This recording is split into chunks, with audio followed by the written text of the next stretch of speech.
do a physical parlay card. The fuck? Are you crazy? Yeah. Nope. By the way.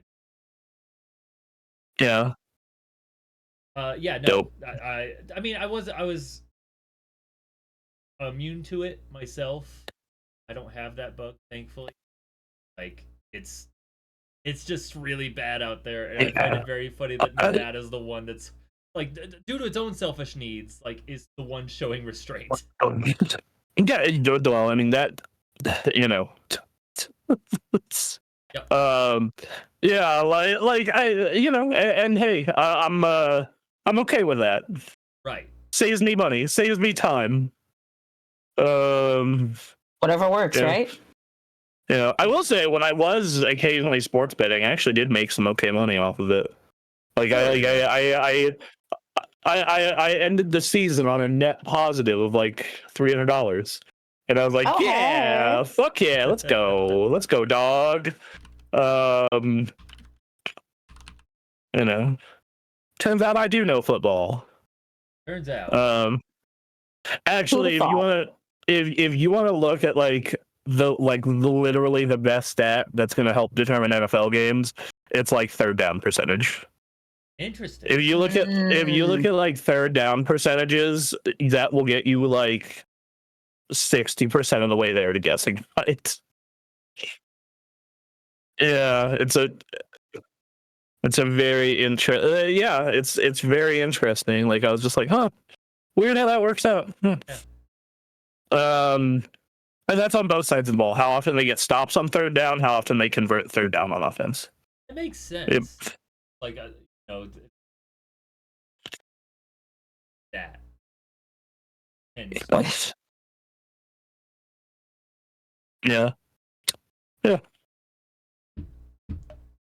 All right, shall we start this podcast? Let's wake up.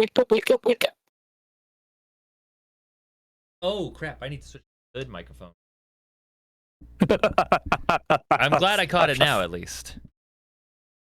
I have a new good microphone. Ah, fuck it. I don't have enough cable slide to put on camera. Yeah, you gotta, yeah. You're just gonna have to trust us. You have to trust us that at Evo I took advantage of a very good deal. Yeah. Yeah. Switching to Steinberg. There we go. Yeah. There we go. All right. We ready to go? We ready to start this thing? I'm ready. He's ready. And hey, welcome to Super Gamecast, your source for video game and video game industry news. My name is Aaron. Joining me is Bronson. How you doing, bud? I'm doing good. Hey, it's another beautiful Sunday morning. Fantastic. Yes. How about you, Emily? How you feeling?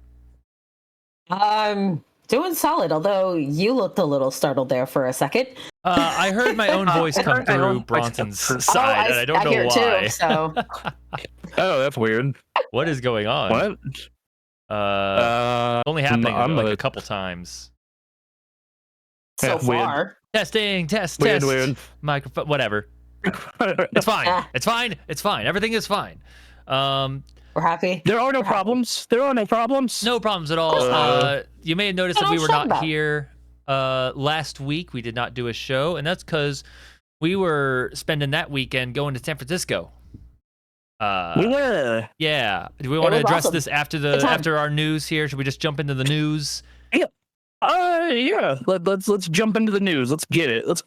All right. Let's get this intro music down, and we're gonna move into our first news story. Hey, so I guess there was an interview with Shawn Layden, former PlayStation US boss, and yeah, he had a couple things to say. The first one we're going to go over here is game prices should have increased with every new generation, so he says. So what's going on with this interview here? What's he saying? So he's basically saying in the 90s you saw a lot, you saw a shit ton of growth, and games were, he says $60, but on the PlayStation they're actually like $30 to $50. And games cost only $10 million to make. And then they've gone up a little bit, but basically stayed stagnant since 2006. But the prices to make them have gone up a shit ton with every generation. And, you need to sell more and more copies. And nah, dog, prices should have gone up many times in that time frame, which, I get it. I somewhat agree. So, but not entirely. The thing is, what they were responding to the costs of game development at the time. It's just that instead of upping the game price itself, they started expanding, doing microtransactions and different ways of getting money outside of the initial purchase. The online pass. Yes, For those exactly. you that remember those. Yep, and which has led to the proliferation of free-to-play games. Getting as much money as possible, because it turns out you can get a lot of money from people when you just make it infinity. That's one of my things I'm actually really excited about for Battlefield, but also like concerned Terrified? that's gonna have trouble getting people in is it's not free. It's a $70 game. It's a full price game. Also, okay, but then what are the microtransactions?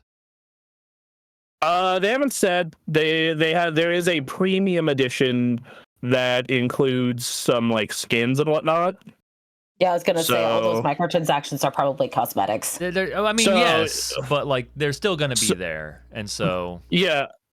So they are offering a Phantom edition for $100, which that's their. It includes a battle pass and 25 tier skips. 4 skins for Phantom Squad, a weapon package, a different weapon package, a Glimmer melee skin, a Chimera vehicle skin, weapon sticker, weapon charm and dog tag, XP booster set. Yep. All right. So yeah, definitely worth $100 on all that shit. Okay. Cool. I mean, if you're really into the game, one thing that I did find interesting, and we'll see if this is true. I want to be very clear with that. They said, unlike Call of Duty, they're going to keep everything grounded to like the Battlefield universe and the style of Battlefield. So I'm just fine. I mean, if they want my money, let's get me some Bad Company skins. Well, yeah. See, now you're talking. That's just. I don't want skins. I want the characters. Let me choose the characters. Yeah. Well, I mean, that's a skin. Is like give me. I want their voice packs. I want to hear them. I want to hear them when they're in close proximity with each other. They're like saying shit. That would be great. That'd be amazing, especially because you have a squad of 4 people in that game. Right. If you can get all 4, then you unlock, and then everyone's playing that squad. Oh, it'd be good. Oh man. But I love. Yeah, I don't know. Bad Company. I would love for them to return to Bad Company. Just a single player or 4-player co-op. Here are these guys. Saying mess to each other while they do stuff. That's just a fun time. Yeah, and he does bring that up. He does say that, hey, we made some of that up via DLC and battle passes and deluxe editions. Yep. Which are almost zero cost to make. He says, okay, if we maintain the price, then we nickel and dime you with DLC, microtransaction battle passes, whatever you want to call it, and try and make up the excess there. Then we can do that. That's an option, and that's what they've done, which is why, like, we brought this up on the show before. It's like, Nintendo doesn't do that, which is why I'm not upset about the $80 Mario. Right. I'm like, yes. They do have like an expansion, but like they have a lot of stuff that comes with that expansion. Like it justifies that purchase. Yes. It's just like, I was not upset at Breath of the Wild getting an expansion DLC because it was a lot of shit in that DLC. Right. Mm-hmm. So yeah, like, it's this point of, I think that games are probably going to go to variable pricing. Well, yeah. I think we're starting to see that this year, and it's, like, you're seeing Clair Obscur at 50, you're seeing Mafia at 50, you're seeing Battlefield at 70, Mario Kart at 80. Like Like we are seeing that happen now. It's just like, yep, it's the variable pricing is happening. And it's been happening on the lower end with, Helldivers. Like, yeah, Helldivers was 40. Yep, Helldivers was 40. Like I think that especially right now, consumers are more price conscious than ever. Just it is what it is. They're just, that is a fact. They are more. It's why I actually think Game Pass might be getting a second wind here, is because of the fact that people are more price conscious than ever. Yeah. Xbox is weird. Yeah, Xbox is weird. I'm not talking about Xbox, the brand as a whole. I'm really talking about Game Pass, which we're going to talk about in the next story here, which is another Shawn Layden quote. But yeah, I think he's doing a lot of interviews in his retirement. Is this the one interview that they're pulling from? Himself, like, geez. No, these are interviews. Well, yeah, it might be because Yoshida did do like a bunch of interviews after he. Yeah, he did. He did a whole circuit of people, and I think Shawn might be doing a similar thing this year. But yeah, like, dog, it's just like, yeah, the games have gotten progressively more expensive to make, and if you want, and they have more content than ever. Like, games are goddamn longer than ever. Like, yeah, of course prices will have to go up. Yeah, like no shit. And it's brutal. I was gonna say, in the article here, he does make a good point. On topic of game prices increasing to 80, Layden noted that the cost of premium games had stayed the same for the past 20 years, despite a combination of increased development costs and inflation. He says also, I think it's because everyone's afraid. And he does make a good point with this, too. Everyone is afraid. No one wants to be the first one to raise the price because you're afraid to lose traffic. So what you do is just you end up eating into your operating income, your profit margin. So, yeah. I mean, makes a great point on that. He does, because you're looking at, because we only had one price increase from 2005 to 2020. And then we had another one in 2020. It was finally the jump to 70 happened. Yep. Which, name any other thing where it only went up $10 in a 15-year period. What was the first game that did that? That went to 70? Yeah. It was like NBA 2K. That'll do it. That'll do it. Yeah. That's a franchise like that is on the top of its game. Like, that's a safe one to make that push. Yeah. So it was 2K, and then I think Call of Duty and Sony came shortly after. Yeah. Yeah. So you're looking at but yeah, so, and then unfortunately we had batshit crazy inflation happen. Because the money printer went burr. It had to go burr. It went burr for important reasons. But because the money printer went burr, crazy inflation happened, and it basically made that $10 increase feel like it didn't happen, which is why we're in this weird point of like, maybe we just make games cheaper and sell them for less. That'd be that's an interesting idea. Maybe we should do that. Maybe you should make just a shorter game and sell it for less money. What if you made a 6 single-player game that was like 10 hours? Yeah, sure. Why not? I actually heard Mafia: The Old Country is only 15 hours long if you do the main campaign. I'm like, that sounds amazing. That's great. Fantastic. Awesome. That sounds like a wonderful week. Oh. Just a nice week getting immersed in Mafia. It's only $50. Man. I know. I'm tempted. I'm sitting here with Expedition 33. I'm like 40 hours. I don't know if I want to. It's worth it. It's worth it. I know. It's worth it. I know. Play it.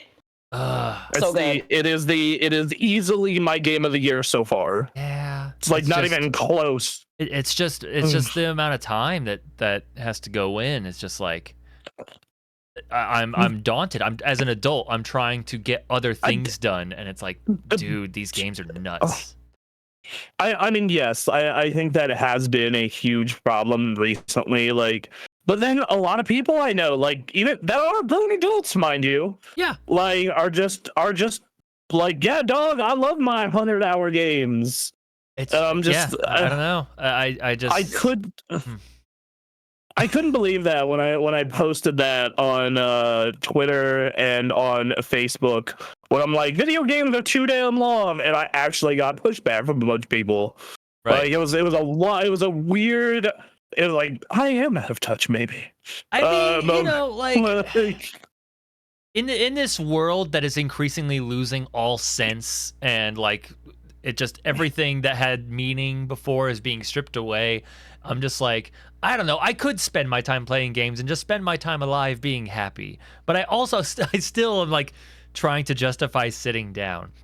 And then it's weird because I could spend a bunch of time in a free-to-play game or, an MMO or something, but it's because, like, it's not necessarily about completing the thing. It's just about enjoying my couple hours in that moment. It's not about progressing necessarily. I mean, yeah, and I think, like in World of Warcraft these days, like, I raid, dog. I raid to hang out with the people in the raid. Yeah. Like it's like I enjoy raid. I definitely need to start taking naps before raid, though. I had age.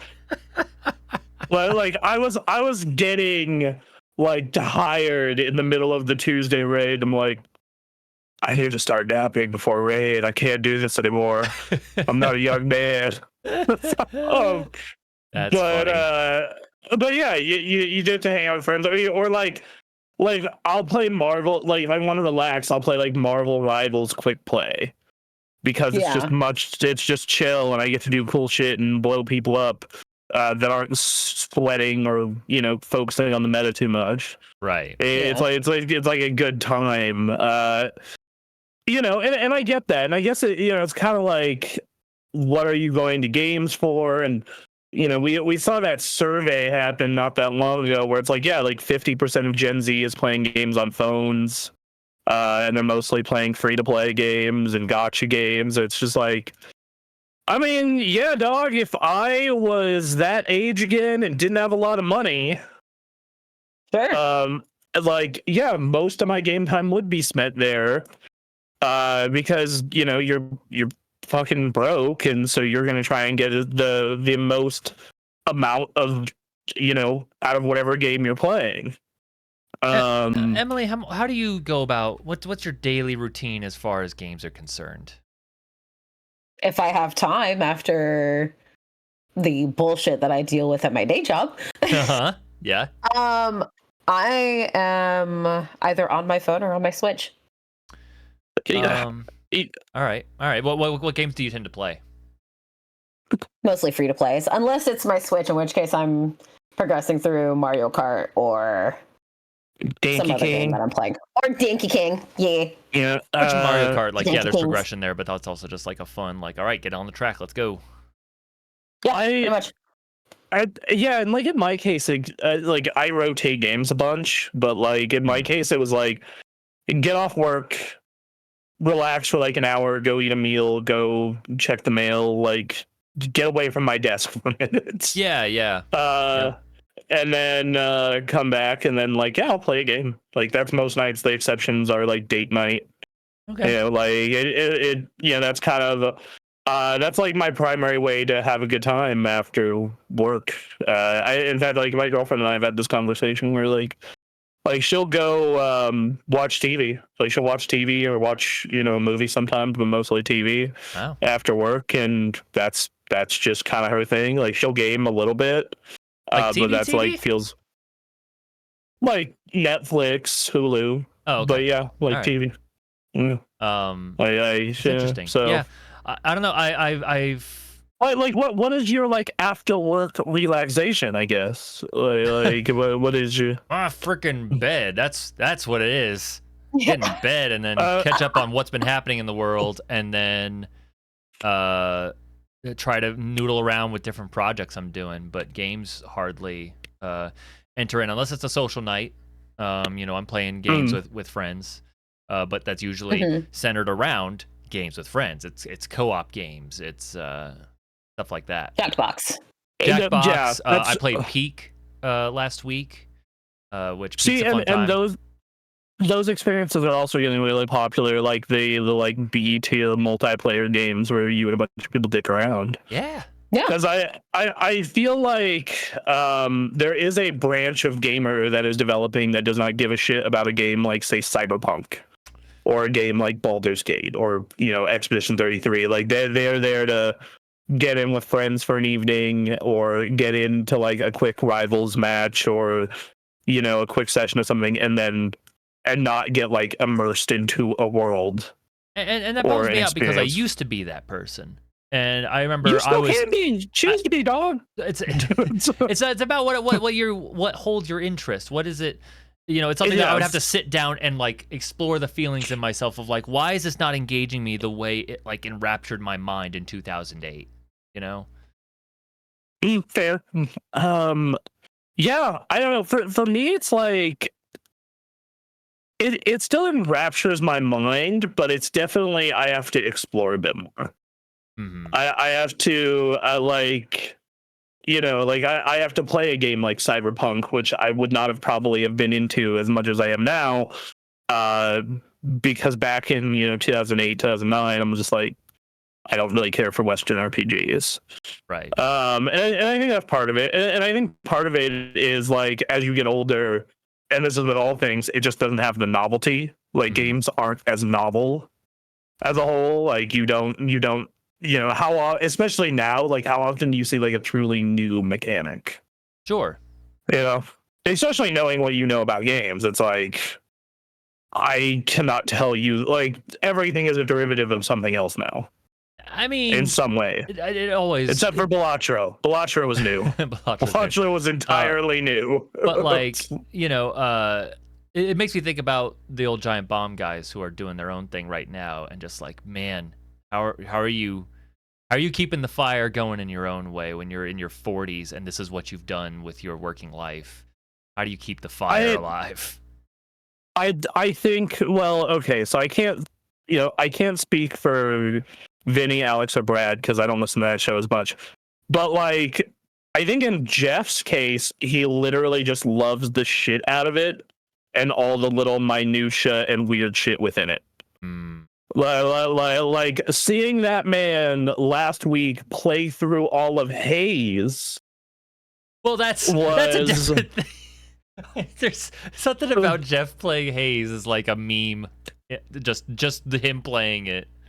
Because Haze is the shit. I think about the game Legendary more than I should. They're just those games that come across your reviewing career. It's just like, I don't know what this game is. It's like a 7 out of 10, but I can't stop thinking about it. Not because it's a good game. It's just of a time. That is Anarchy Reigns for me. Okay, yeah, exactly. Right. Dude, that is a like C tier platinum game, and I constantly tend to think about it. But like, yeah, like 5 months ago, he made like a top 25 360 games list. That was a trend that was going around Blue Sky, and like he joined in by doing like a 3-hour video of just like looking through every important 360 game and then just ranking them, and he ended up with a top 25 list. I think once again, I can't speak for the next Lander crew, but I think for Jeff, it's just like, nah, the dog just loves fucking video games and loves to talk about video games and the history of video games and the fucking industry of video. He certainly loves to talk about the history and the history of the industry, because that man has been around for it. Like, that makes all the sense in the world. It's just that he's one guy, and it's like, all right, in the year 2025, you really have to pick and choose what you're looking at. And what the last time I listened to Nextlander, the main show, the way they do it is they just find games that they're interested in, which means like going off the mainstream trail and finding interesting games that are coming out, which, if that does it for them, that's fantastic. That's totally a valid direction. That's what Anthony's been doing this year. Like, Anthony, that's how Anthony ended up reviewing Dark Deity. He's like, this looks like Fire Emblem and cool. I'm going to check this out. Okay. I played through Dark Deity and did a review of it. Like, I think that is I think that is like actually a pretty, pretty like reasonable, thing. Like, I think that's. I think that to bring it back around to this news story, to wrap this specific news story up, is just like, to me, this says like well, I guess it doesn't matter really, because there's just so many people who play video games now, and a lot of them have money, at least for the moment. But like, I'm sitting here thinking like us people who used to play all the full, AAA titles are now like, I'm playing the old stuff and I'm playing weird stuff. Like here's people trying stuff or trying to recreate an old thing, or it's straight up an old thing. Yeah, absolutely. Like, I'm looking at, I keep a running tab of everything I've played this year and what I think of it. And I'm looking at like my 5 favorite games this year so far, and it's just like only two of these are new IP, and they are very much heavily influenced by old IP. Sure, but that's not bad or anything. It's just no, it's fine. Like, it's just that like I'm sitting here like, there's an argument for like, all right, increasing prices, but we did it by keeping the price back, adding microtransactions and other ways of getting money, and now we're bringing the price of the game, the core game, up with all that still there.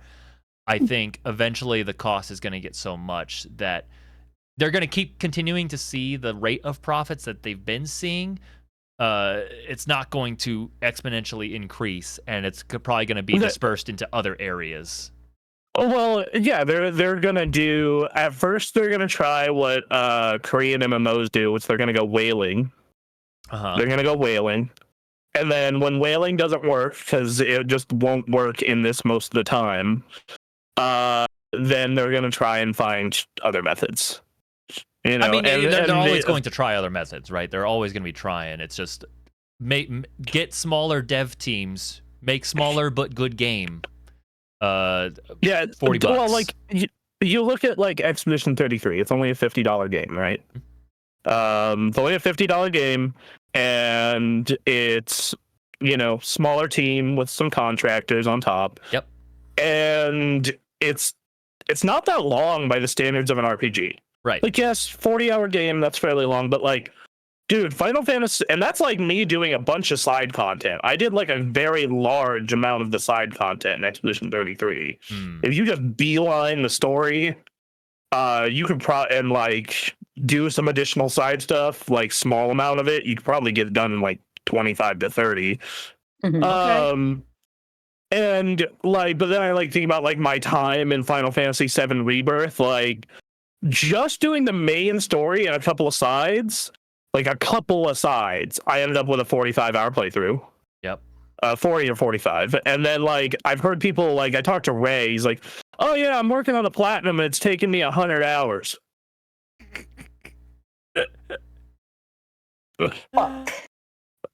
Yeah. Like I like Persona 5 Royal is one of my favorite games ever. That is a 100-hour video game. I still want to check it out one day, but yeah. You should absolutely check it out. Here's something that has helped me like game more though, and I'm gonna get into this more later. Is like investing, and you already have a Switch too, so you can do this. Is like investing more in playing my handheld to like wind down. Okay. Like before bed, like an hour before bed. I don't know when you go to sleep. Like an hour before bed. So like in my case, like 10 at night, 11 at night. Go get out of the office, go into the bed, and just bust out the Steam Deck, bust out the Switch 2, and play an hour or two of a game before bed. All right. Yeah. That's like I've been playing South Park to the Stick of Truth that way. Right. It's great. Right. Super. I like started playing. Like I wanted to play a game in the hotel room, and I was in the mood for an RPG, and I'm like, I remember this game being pretty good and short, and I just like played it on my Steam Deck, and before an hour before bed, I was having a great time. All right. Yeah. So. Well, yeah, something I'll have to keep in mind. Let's go ahead and get into the next story here, which ties into some of this conversation, which is Xbox Game Pass style subscriptions are bad for the business and turn developers into wage slaves. So says Shawn Layden. Man, coming out with hot takes 24/7. I mean, yeah, he was not. This was the. Hey, come on, IGN. This is I forget. Is this the guy that just left? But that last left? No, that's this is the guy. So I forget the name of the guy who just left because he was. That's Jim Ryan. That's the guy who did a terrible job. Yeah. Shawn Layden's the guy who did a great job, which maybe the industry should listen to him. It's just like, yeah, I was the one who ran the entire PS4.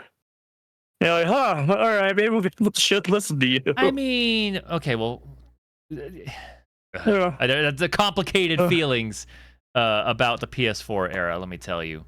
But it was a very safe era, but it was just like, it did well. It was priced well. It was positioned well. They made some good choices. There's something to be said for like, okay, they didn't go crazy, but like you didn't need to go crazy. Just make the game console and put good games on it. Literally the requirement. That's it. It's like, I feel like in the game industry has so many people who are like trying to like go above and beyond doing crazy shit, and it doesn't pan out. And you have guys like this and Nintendo and like From Software being like, if you make it a good video game, people buy it. I understand like marketing plays a role. There are outside factors that can play a role. And, yeah, I'm trying to not invoke Xbox's name while discussing these things because we've done that enough on this podcast. But we do have to talk about it a little bit for Game Pass. We must beat the dead horse's bones into dust. Jesus, no. But going back to the issue of game prices and like trying to get money in other ways, like this was both trying to get an edge over PlayStation because Xbox put themselves in a hole, so they had to do something crazy to try and like, or at least they felt they had to do something crazy to get ahead. They needed to flip the table. Like they realized they were just screwed. Like that, even if every single game that came out during that era wasn't like hit or miss, like you'd have a big hit like Ori and the Blind Forest, and then an abject failure like Recore. Like even if you like turn all those like failures or mediocre games into hits, I don't think it turned around. So they needed to do something that would get like people really into the ecosystem and invested and like be excited. And it's responding to the cost of games and people's sensitivity to it. Yeah, like, back then, $60 a game still, like, even when the economy was good, that wasn't exactly cheap.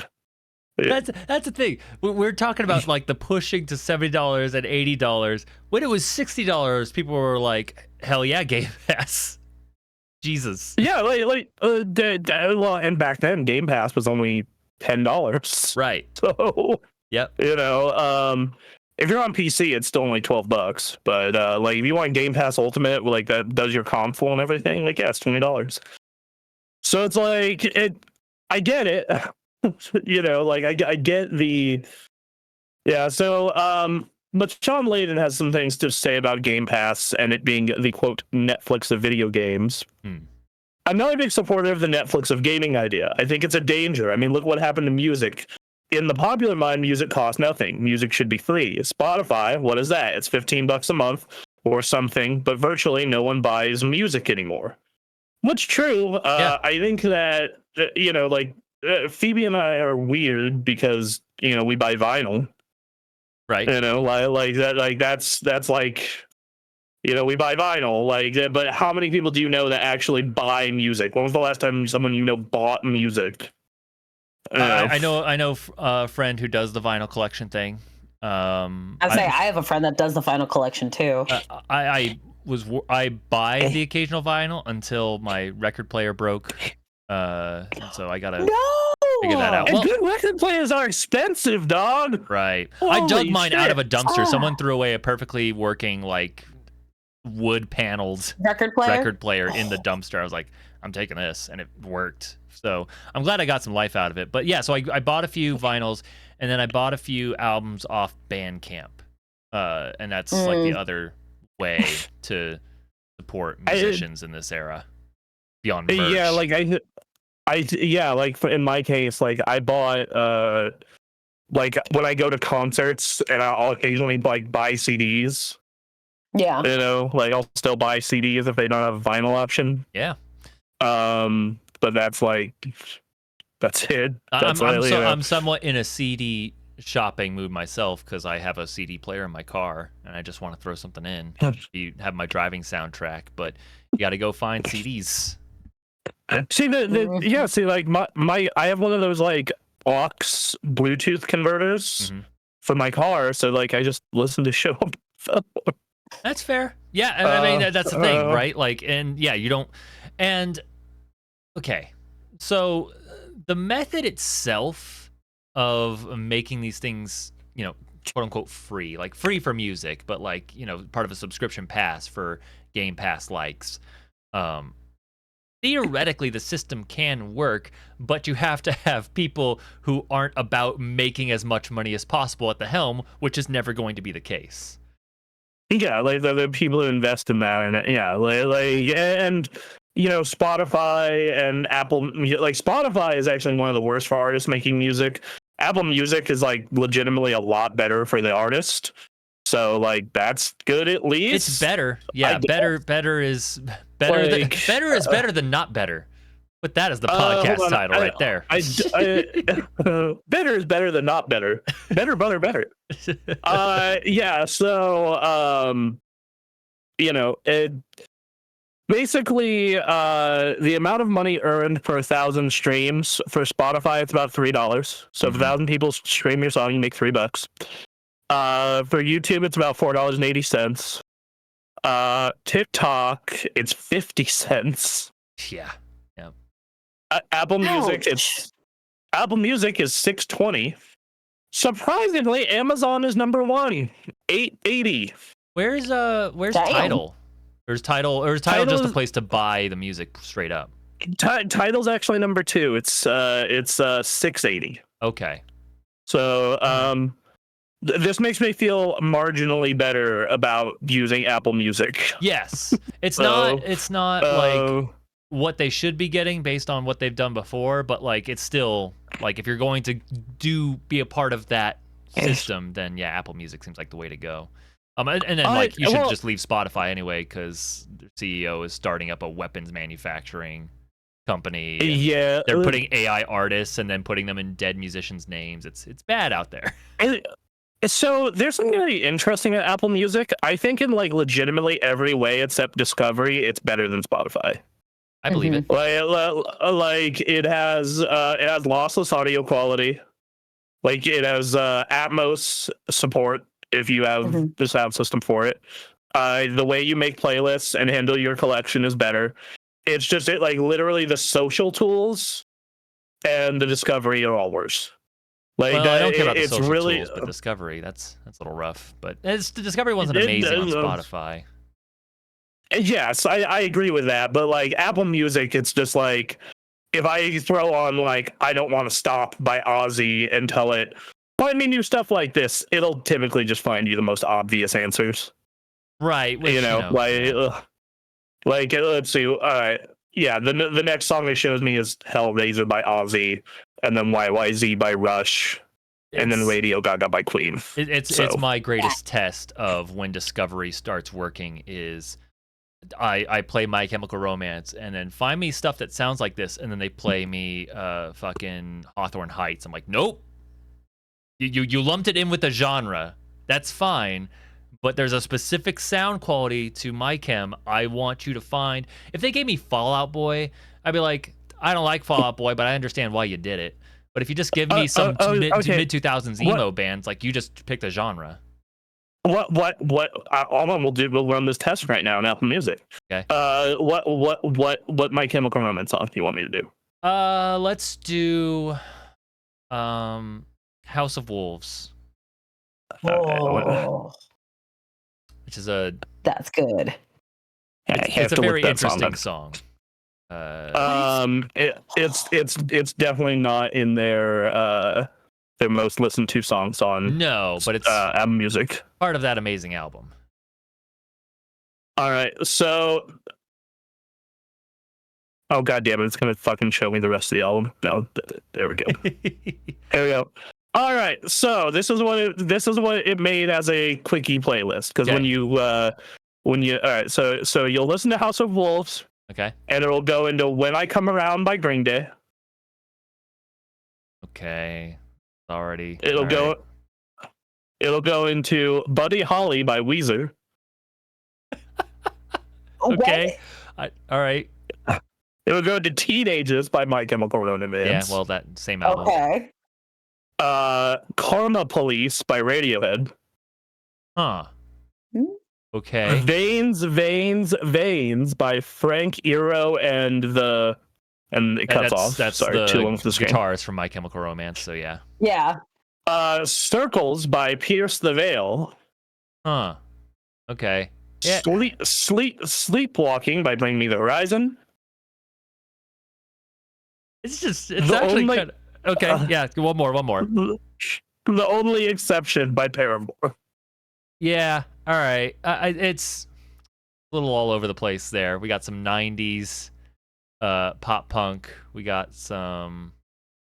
That's interesting. Not what I was going for, but it seems like it's like. Need to have a chat with Apple Music. God damn. It seems like they went like demographics of people who listen to this. Well, even for My Chemical Romance, that would be like.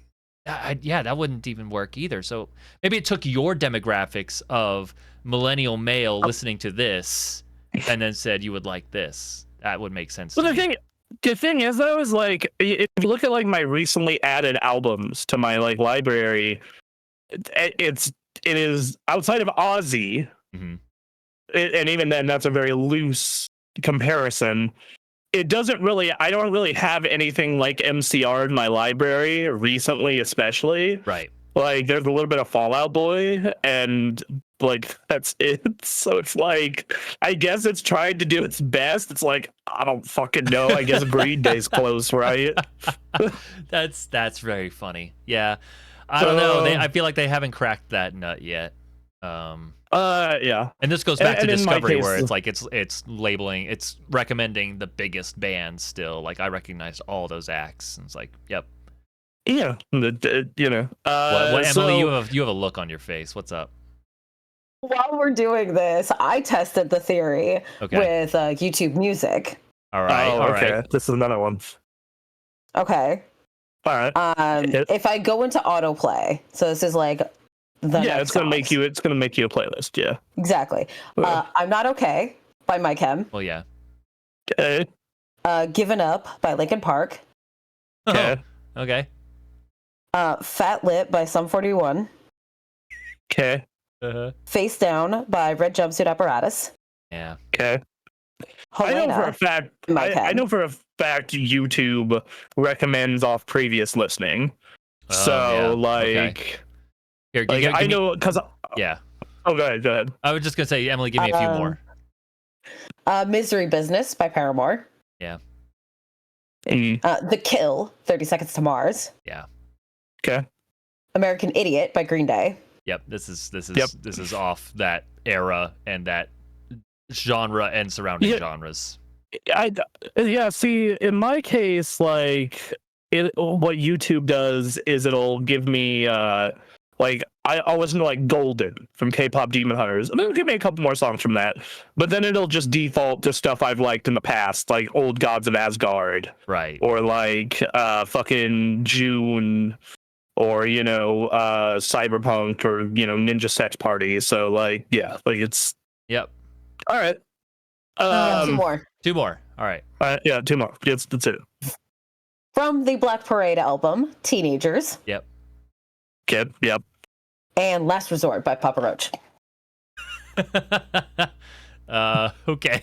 Every time that hurts me, but I feel like My Chemical Romance and Papa Roach is not as far as I'd like it to be. The real funny part there, every time I think of Papa Roach, I think of Mega Salt too. You know, of the time, man. That's what it was. Oh God. All right, well let's get this a little bit more back on track. Well, we were talking about Netflix of gaming and all of that. So sorry for the tangent, everybody. Game Pass. We love our tangents. What can we say? So I remember we got on the bandwagon of Game Pass because it's like, I can see how you can make this work. And then over time, it became like, I feel like you guys did not run the numbers correctly when you plotted this out. I think they ran the numbers correctly. I think they didn't get enough subs. They said, I believe they said, or the leaks have come out to say that I think they needed over 100 million to they needed over 100 million or around 100 million to make this profitable and be a good endeavor, similar to Netflix. And they've been hanging around 35, 40 million for 2-3 years now. So which then explains the everything is an Xbox strategy. Yes, they are. Oh man, I just don't know, dude. I think I don't want to get deep into Xbox strategy again. Just like, I don't know, you guys. That's all I'll say on that. I understand why you're doing it. It's just fair. I think absolutely fair. He says, I'm not a big supporter of the Netflix gaming idea. I think it's a danger with having music, and says the problem with gaming is all we have is launch. That's it. No one wants to pay money to come into the studio and watch people code. Which fair. A says, there's been a lot of debate over how profitable Game Pass is. Is Game Pass profitable? Is it not profitable? What does that mean? That's not really my question to ask anyway. You can do all kinds of financial jiggery and pokery for any sort of corporate service to make it look profitable if you want to. You take enough costs out and say that's off the balance sheet. Oh, look, it's profitable now. The real for me is on Game Pass is it healthy for developers? Right. They're not creating value, putting it into the marketplace, hoping it explodes in profit sharing and overages and all that nice stuff. It's just, you pay me X dollars an hour, I built you a game, here, put it on your servers. I don't think that's really inspiring for a developer. Which, to be fair, I get that. But that's the thing about, for me, I'm talking about when I say like it didn't run the numbers correctly, like I'm also talking about these devs need to be it needs to be worth their while what they're doing here in order to just like, hey, Game Pass worked out great for us. This is fantastic. Like you Xbox is Microsoft.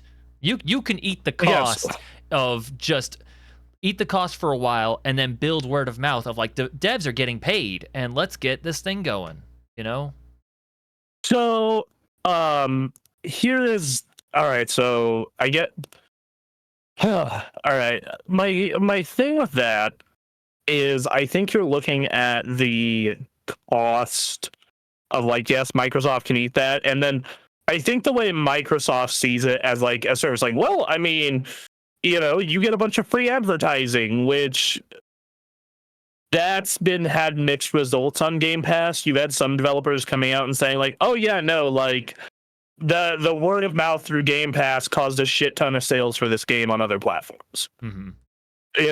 And then the opposite, where they're like, oh yeah, we fucked up by putting it on Game Pass. Exactly. Real bad. Yep. So I think that it's a very game by game basis. Well, you need to make sure it works out for the developers, is what I'm saying. Mm-hmm. Oh, yeah, and I think that they have to pay enough to make that worthwhile. Exactly. Which do they? I don't know. We've never gotten those financials released. They don't like to let those out. And knowing Microsoft, there's probably a really meaty NDA there. Yep. So as someone who worked there, they probably have a pretty meaty NDA. Has Sony talked about their whole plan with their service somewhat like Game Pass? They have. They said that they have no intention of doing day one releases outside of an odd one here or there. And I think that, and I think that's fine. I actually think that's the smart way to do it, because most video games make all their money on the front end anyway. I'm just wondering if devs have talked about their compensation for having their game on that service. That's a good question. We haven't come across those stories if they have. I just think that PlayStation Plus Premium isn't in the spotlight because of that exact reason of its older games. If anything, they probably are making money off of it because it's like, oh, well, we're getting, let's say it's like, I imagine, knowing Sony, Microsoft, and the way the industry works is like, it's probably based on the amount of downloads. Right. And like, oh, hey man, we made a bunch of extra money because a bunch of people downloaded this shit. Like because it's a 2-year-old game and we're not really making much money off of it anymore anyway. And this is all based off of PlayStation Plus. So I wonder if those stories have been written. It's just years old for PlayStation. Well, yeah, and then that's another thing as well. Is like that, and then Microsoft folded Xbox Live into Game Pass now, so those numbers get even muddier. And it's like, yeah, that's wild. They folded Xbox Live into Game Pass, and it's still less than half of the numbers they need. So it's like there's a whole bunch of questions here, and I personally, this month am moving off of Game Pass. Like, I unsubbed, and then they're like, if you stay for 2 extra weeks, we'll only charge you $1. And then I built a new computer, and I was like, crap, I actually do want to benchmark a bunch of games. Right. So I paid $1 to benchmark a bunch of games, then canceled the service immediately. Fair. Because I would actually like to, support the developers. Like, if Keeper is a total banger of a video game when it comes out later this year, the new Tim Schafer game, then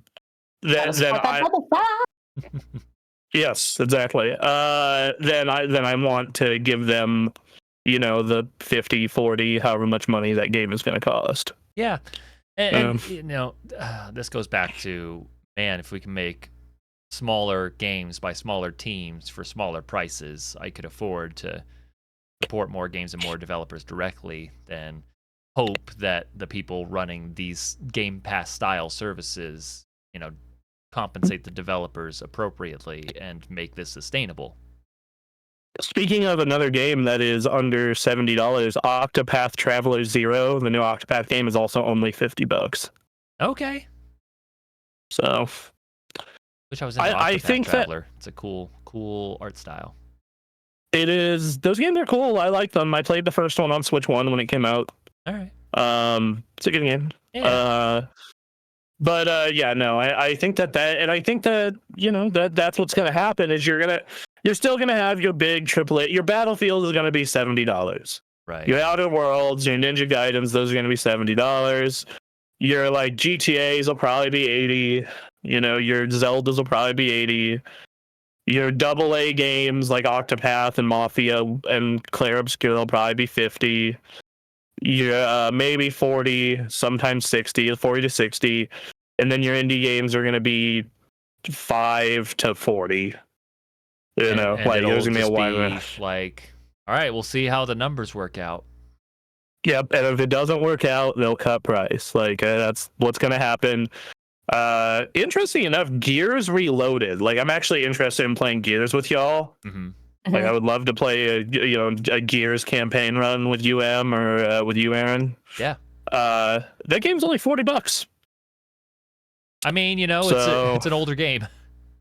It is a remake and a touch up of Gears 1. Yeah. But so $40. But yeah, like it's Split Fiction was $50 earlier this year. So you're already starting to see that happen. Yeah. I do think that eventually it's going to go the other way though, where like Borderlands 4 is coming out this year, and it's like if you want the one with everything in it, the season pass, the season pass, the everything, it's $130.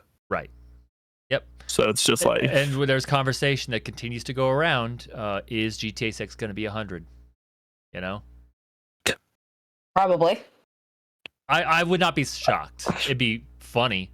It'd be quite a controversy, but also it would be GTA 6. So I'm gonna say it's gonna be 80, but then it's gonna have like a DLC for the online that like gives you a bunch of shark card credit or something, and that's gonna be 100.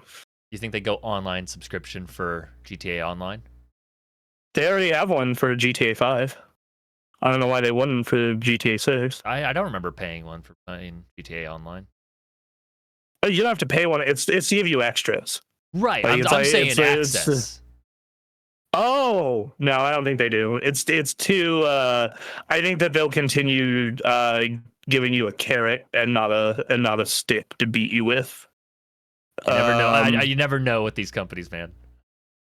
That's true. That's true. But I think that in the case of Rockstar, they're smart enough to know that like we can have you pay $5 to $10 a month, and then you will get like $500,000 of shark card money and some bonuses. Yeah. Rather than you paying to get in, especially because they know that the word of mouth is what carried GTA Online. Right. So yeah. You know. Yeah. Anyway, so that's that. We just spent about roughly 50 minutes on Shawn Layden giving some thoughts on the state of the industry, and yeah, I think we're just gonna have to wait and see how people spend their money as games of various sizes come out at various prices, and yeah, these services will keep going.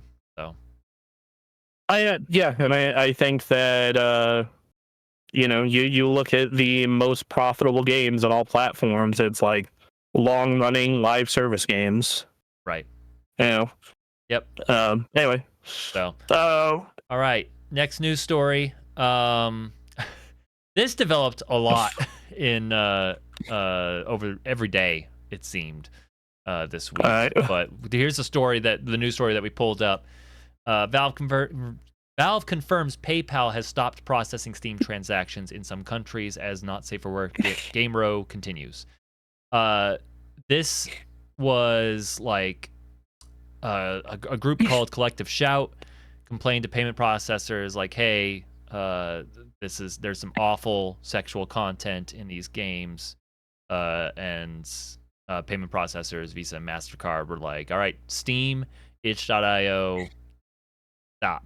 We're not doing this. And then so Steam and itch.io, itch.io delisted a bunch of not safe for work games, and then Steam just did similar, and now we got PayPal involved in this as well, who stopped processing. It's really bad. And then over the last few days, people were calling to complain because there was a campaign to call and complain to Visa and MasterCard, and also Stripe, who also started doing this. As they were calling and complaining, and the people receiving the calls were getting more irritated, some people were saying that just queer content, LGBTQ content was not allowed, and then payment processors had to come back. It's like, wait, no, that's not. Crap. Some games on itch.io that are safe for work but have lesbian content was getting delisted. It is currently ongoing right now. We are having a moral panic that is successful with MasterCard and Visa and these services for reasons. I don't get it, man. It's because there's it's because the credit card brands are of course paranoid, and they don't want to be as a financial institution or a credit card company, you want to be as boring as possible. Sure. You want to be as like out of the spotlight as possible. So if you have like what seems like a big group of people upset at you, you're going to be like, fuck this, and drop anything that could be, edgy. That's actually a big problem with adult products, we'll call them. All right. Where, they don't let you use a debit card or a credit card or anything like that because they don't want to be associated with it. I think that's bullshit. Yes. I think you're a fucking grown adult. If you want to buy porn games with your fucking credit card, you should be able to. I think that payment processors being, as some people would call it, morality policed is fucked up and stupid as hell. Yep. And it's wild because we've been doing it for a while, and it's been fine. Like, yes, there are people like raising concerns here and there, and sometimes those concerns absolutely should be heard and considered. But like, you were doing fine. This was not. It was Collective Shout was like 1,000 people. I think I saw on an article that were doing a campaign, and now it has blown up in the other direction, pretty big, but still ongoing. The payment processors haven't really given up on it yet. So, yeah, bullshit. It's bad. This is stupid. People, companies being overly paranoid, and it's unnecessary. Why are we even doing it? Well, I can tell you about a job I had where, I sent you a social media post I did for that job on TikTok. Yep. Right. Like, and that was a funny, cute thing, right? Mm-hmm. Like that was like that was the most harmless thing ever. And like when that thing was going through approvals, it was a little robot just talking, doing a Family Guy meme. Yeah. Right. And when that was going through approvals, it was just like the company president raised a question of, I don't know, does this make us look too unserious? Like, it doesn't seem professional. And I'm like, bro, have you seen the Wendy's Twitter account, buddy? Come on. It's like education institution. Like, I get it. But on the other side of that, like, have you seen Duolingo? Yeah. Who are you targeting? You're targeting kids that are trying to get into college to get a good career going. You target them. It's just like it's just like infuriating. Like it's so just and that's the thing though. Is just like they're so concerned with they're so concerned with any backlash. It's like boring. It's the same thing with logos, right? Right. Yes. Like you and I had that conversation about logos, where it's just like all logos are flat and boring now. Yep. And it's because that they're afraid of any backlash. Well, like everyone is fucking paranoid about backlash and fucking blowback. You're saying it on a individual level too. Like Gen Z and Gen Alpha are like so afraid of being fucking quote cringe. I mean, well, I think first of all on the Gen Z bit, I think it goes in different direction. I think there's people who are pushing towards sterile as possible, and then there's the other half that is like going towards the cringe. We are the cringe, and just all the way in that direction. As far as the logos, I think the drive to be boring is the same. I think the motivation, I don't think they're looking for backlash when it comes to their logo designs. There's something else happening there, and I think it's more than just like trying to make it something that's readable on the size of a phone screen, which is what's often said. But it's just like there's something else is happening. I think they're trying to appeal to everyone and no one. They're trying to make it so people look at their logo and just don't feel a good or negative emotion.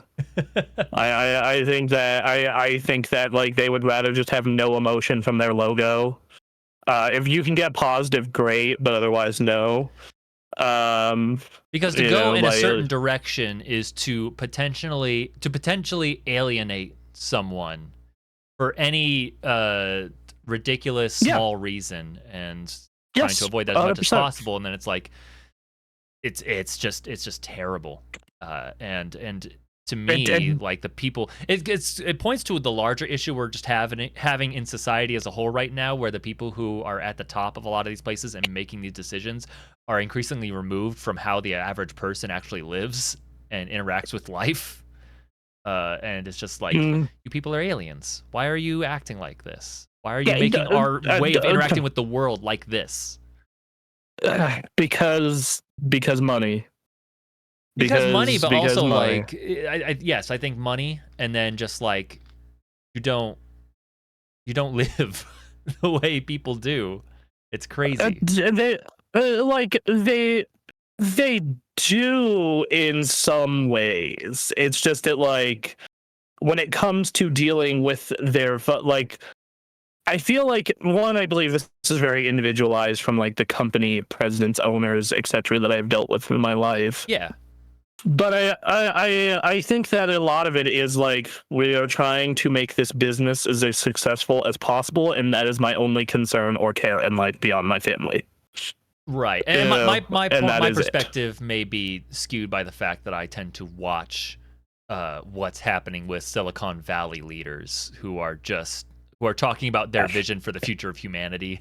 And then what's going on with politics and all. I feel like there's a bit of these people who have been shaped into monsters as well. And obviously it's a spectrum of people that are at the top of these corporations.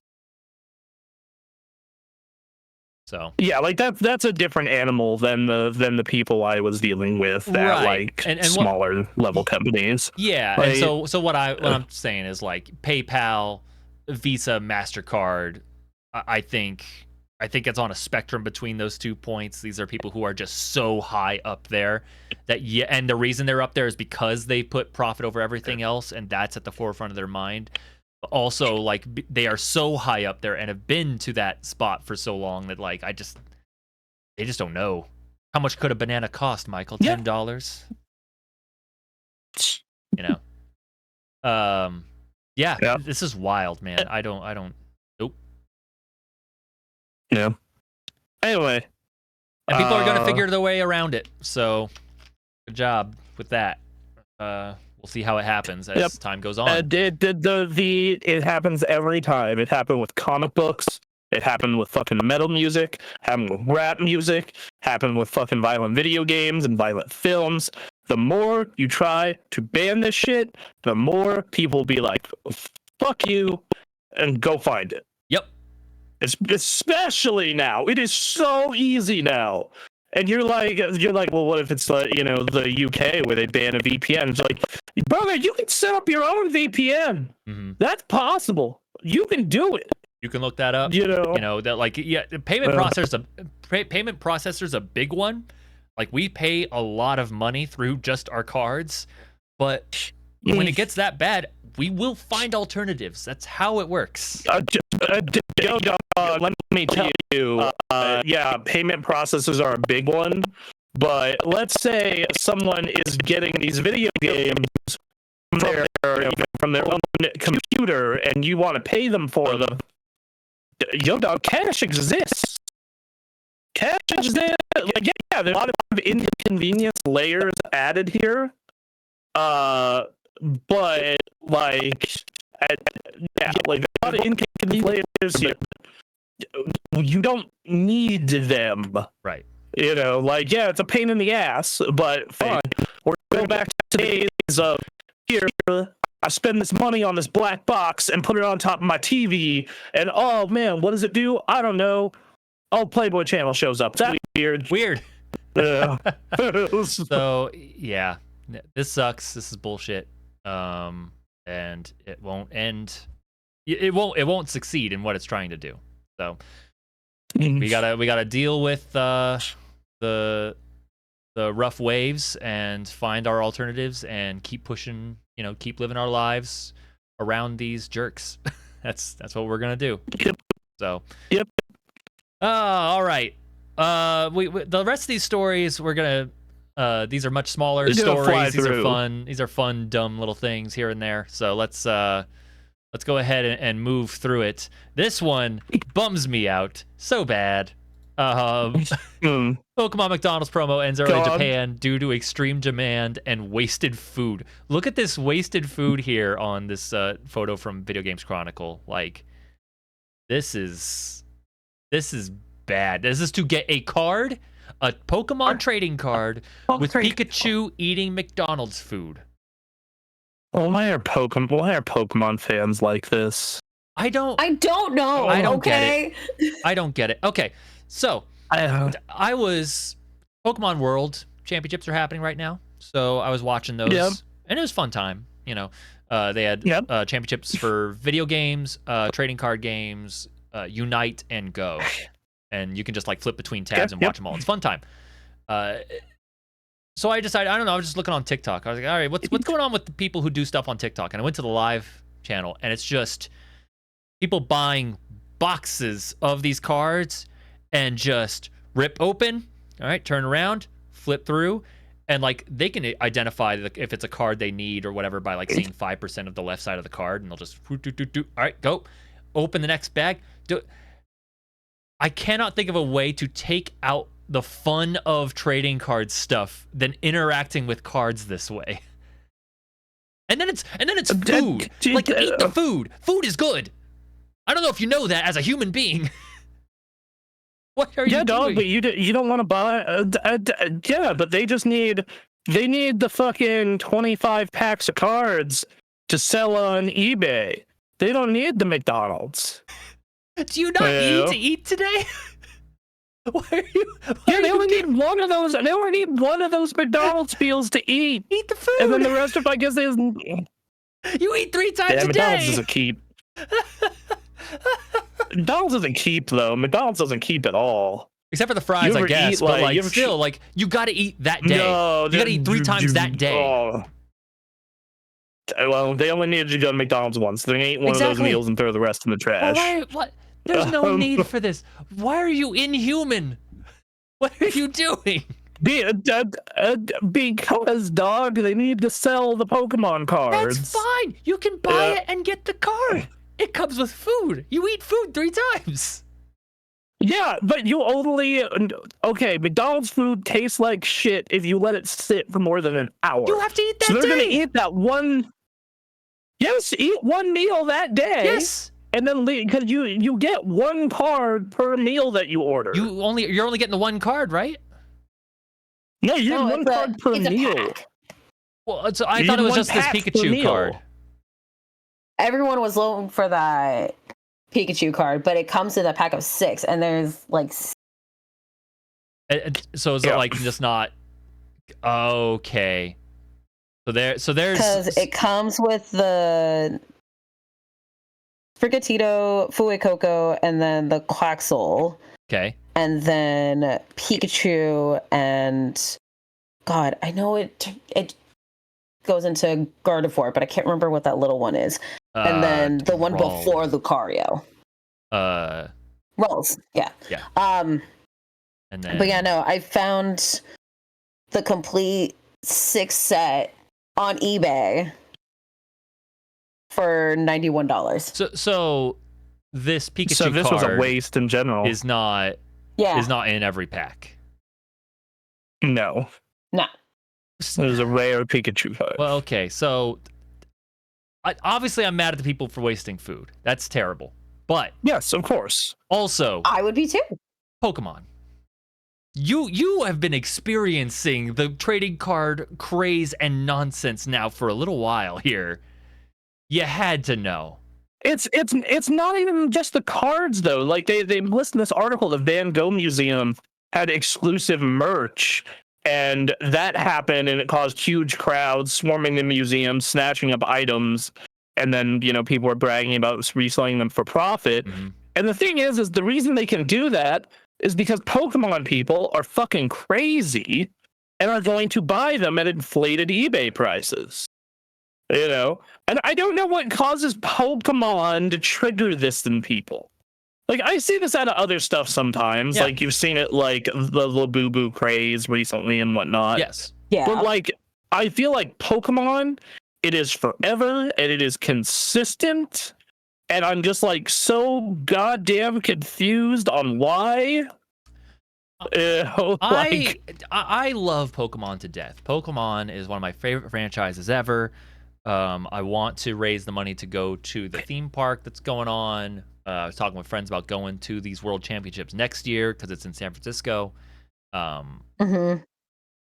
I don't understand supporting this craze. This is don't buy this up from these jerks on eBay, man. This is a bummer. I at least understand the jerks on eBay. Like, okay, you're trying to get a bag. I get it. I don't agree with your methods or how you're doing this, and you kind of suck. You understand the logic. But at least I understand why. I get why you're doing it. Mm-hmm. I disagree how you're doing it, but I get why at least. Yeah. Versus like these motherfuckers. Like I don't, dude, don't buy it on eBay. Just stop. Just, you don't need it. There's so much other Pokemon merch and shit in existence, dude. How much of this is people buying it to have it, and how much of this is people trying to resell it higher somewhere else? That's a very good fucking question. It's a very terrifying question. I kind of don't want the answer to. That's a good goddamn question. Yeah, it's the trading card business is absolutely wild, and I never want to engage with Pokemon in this way. At most, I want to get like cards of Pokemon I like, and I'm not willing to spend more than a pack's worth to try and find it. I'm gonna buy a pack once every 6 months and be like, I got these cards. Great. Well, like the amount of time investment too, man. Like that's another thing with it. I'm just like looking at it, I'm just like the amount of time and effort. Like you're camping vending machines, you're like even just to be a fan collecting this stuff, like you're camping vending machines, you're doing all this shit, and it's just like, damn, dude. I thought I was messed up in the head for being like, man, I really want that Umbreon plush. It's like $300, such a waste of money. But look at this life-size Umbreon plush. That'd be cool to have. I thought I was messed up for thinking that. This is y'all need help. Yeah, like that, man. Do they ever? Do they ever? Sad. All right. Well, apologize for the title that I put on the bottom here, thinking it was just a card. Apparently, it's a whole pack of cards, and you're trying to get them all. Gotta catch them all. Anyway. Sadness. Jeez. All right. More neutral news, I suppose. Gamescom exec says it was never in competition with E3, has a responsibility to step up. Now it's gone. Before, like, E3 was the big thing of like, all right, we're discovering, all right, these games are being made, they're being worked on, and then Gamescom's the place where it's like, all right, let's go check out these games, let's see how they play. And now things have changed, you know? Yeah. And it's very apparent because like I was looking at the like Microsoft recently was promoting like, this is what we're gonna have at that, at Gamescom. I'm like, damn, that's actually a lot. Right. It's actually like a lot. Yeah. Like you're gonna be like they're like the Warcraft team is promoting all this stuff that they're announcing there. Like they're doing a big trailer. They're gonna be doing a bunch of stuff for Black Ops 7 and Grounded 2 and Invincible Versus and whatnot. And they're gonna be doing Ninja Gaiden 4 stuff, and like they actually have like a lot of stuff that they're showing there for Microsoft. Like they're gonna be showing the Xbox Ally. Okay. Like actually like playable and not like, yeah. Yeah. The Gamescom people seem to be thrilled with this change generally. They've had to change some things around because the whole industry kind of has because you have like Summer Games Fest now. So they're getting some announcements there. But now like Gamescom is also becoming its own little venue, like the official venue. Well, I mean official. It's the bigger venue, the more established. Yeah. So the current Gamescom, wouldn't you know, this news story just happens to come out with the next Gamescom coming the 20th through the 24th of August, later this month. Well, so there you go. We'll want to get our E3 kind of fix. I know we have Summer Games Fest, but it sounds like Gamescom's going to become its own, going to be more of its own version of that. So we may want to keep an eye on what's being announced then. Dave? So I'll definitely be keeping the ear to the ground, see what's going on. Do they do like press conference things? Do they get people on stage and do the E3 thing, or is it just like? Not really. It's kind of like one-off announcements and like, yeah, we're doing this thing. I want to say Jeff Keighley was on stage recently there. That may not be true. I don't know. I mean, they're probably doing something. Like it's probably like a small showcase or something. It's in I Jeff can't Keighley's imagine, contract. like- If you do something with something around the games industry that involves a certain amount of money, you have to have him announcing it. He has to be there. He has to be there. Just yep. In his contract with Alright. the games industry. So, next news story. Let's see. Call of Duty Black Ops 7 will reportedly not be on Switch 2 at launch. Interesting. Bummer. It signed, and that's the thing is like Microsoft signed a legally binding 10-year deal to bring Call of Duty to other platforms, including Nintendo. Yo, I'm just reminded of Duffman says a lot of things. Duffman says a lot of things.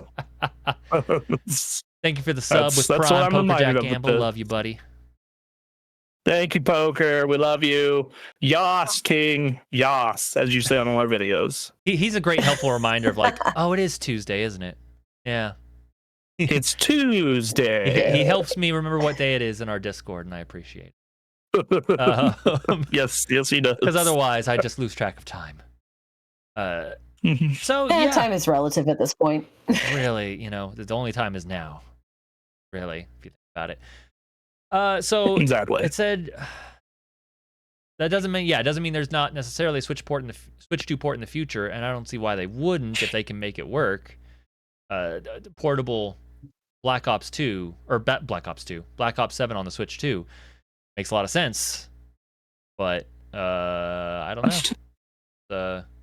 I mean, it runs on an ROG Ally just fine, so I imagine you should be able to get it running on a Switch too. You would think, right? You would think, yeah. And this is a report. It actually hasn't been announced that it's not going to be there. So this is a report from DA Labs. D Labs. So we'll see. Got it. But if Video Games Chronicle feels confident about making its own news story, I feel pretty decent about it. But yeah. So I don't know. I find okay. My only thing I want to talk about in regards to Black Ops 7, we saw that trailer that was like, this is Call of Duty? Okay. Yeah, very confusing. Like, just like, okay. I don't know what this is going to be. And then on the other side, you have Battlefield 6 making its move. How are we feeling so far? So I have not played the new Call of Duty, right? But I have played a lot of Battlefield 6, and man, Battlefield 6 is awesome. Okay. So take that how you will. Yeah, and I wonder if at Gamescom we'll see some stuff on Black Ops 7, and we can start making some comparisons proper. Hopefully. Yeah. Cool. All right. But yeah, so anyway, so next news story. Let's go to next news story. Yeah. See here. Metal Gear Solid Delta's delayed multiplayer won't have crossplay, and it's not going down well with fans. No, because it's fucking stupid in this day and age to not have crossplay. Right. It's stupid as hell. Delayed multiplayer, like I've heard enough, people talking about. Yeah, that's not the end of the world. Right. That's not a problem. It was rough, but people playing Metal Gear Solid Delta will live.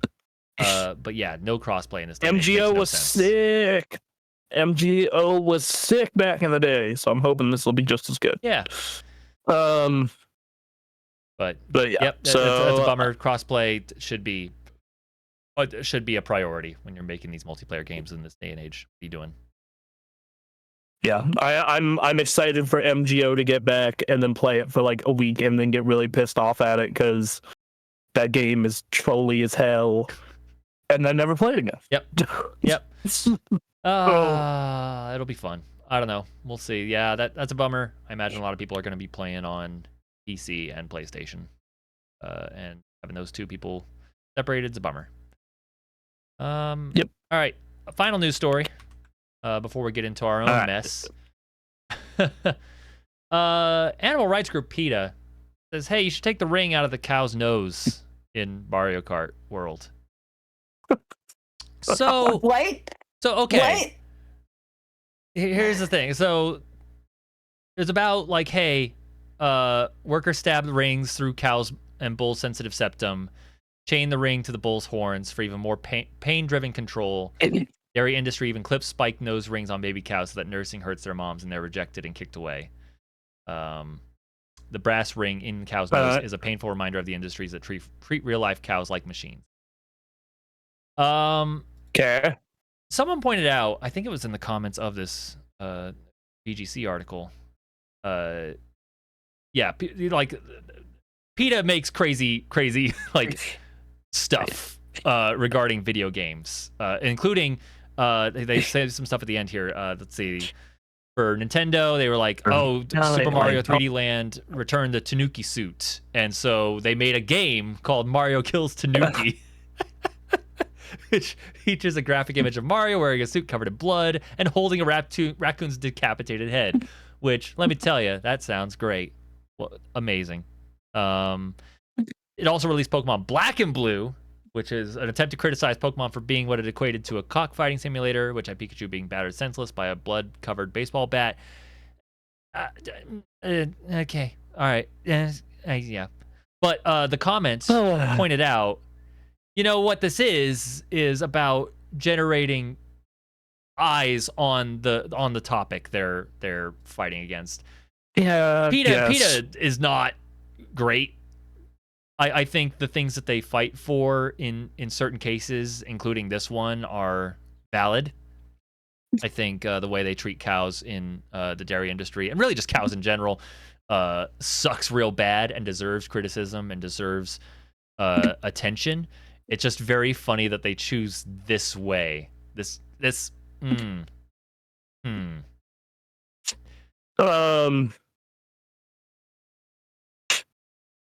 I guess anything to latch on. Sure. Okay, I propose a compromise.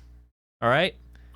Give the cow a septum ring, the one that's incomplete, the trendy septum ring. So cow gets their jewelry, can't be led around by the dairy industry.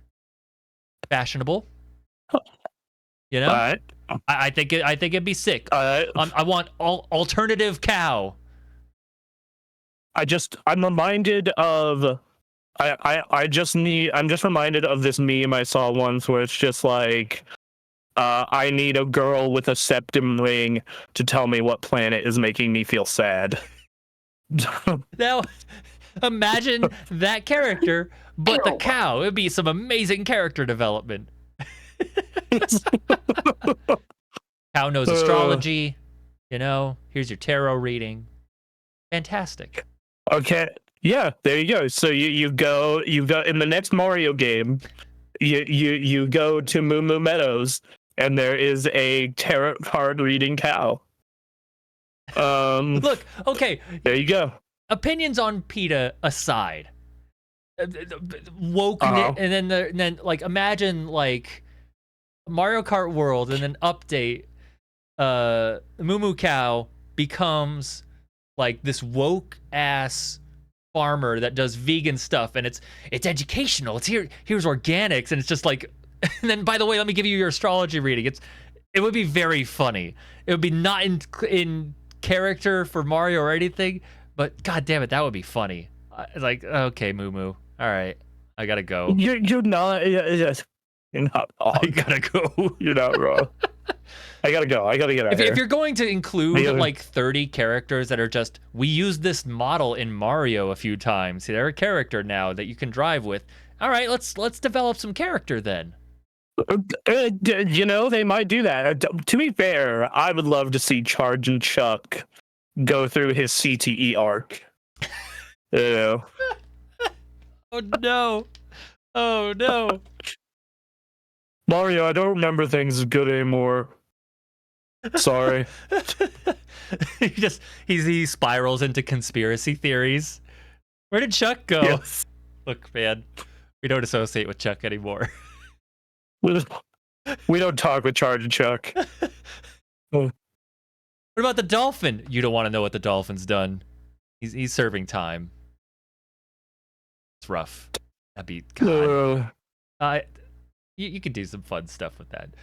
Nintendo would obviously never do it, but god damn it, there's some potential there.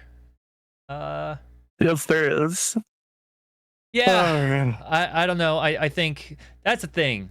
I think PETA could change their brand around if they were raising awareness of these issues and then being funny with it. Like septum ring incomplete and then says why. I don't know, it's something dumb. Have fun with it. Don't be like, I understand these issues, like animal cruelty absolutely blows, especially on an industrial scale, and that can be inspire very serious and wild feelings and emotions. But I don't know. I just, you're raising awareness, which is fine, but you're also getting people who are mad at you, and I just think strategically there's a better approach if that is what you want. PETA in other actions has made me wonder about them. Yeah, I'm not like PETA's good. I definitely would never ever say PETA is good. Right. I would definitely say PETA is something. Something I've learned about just being online is like, I am for like this argument or this idea. You can't just come out and say I am like for this person.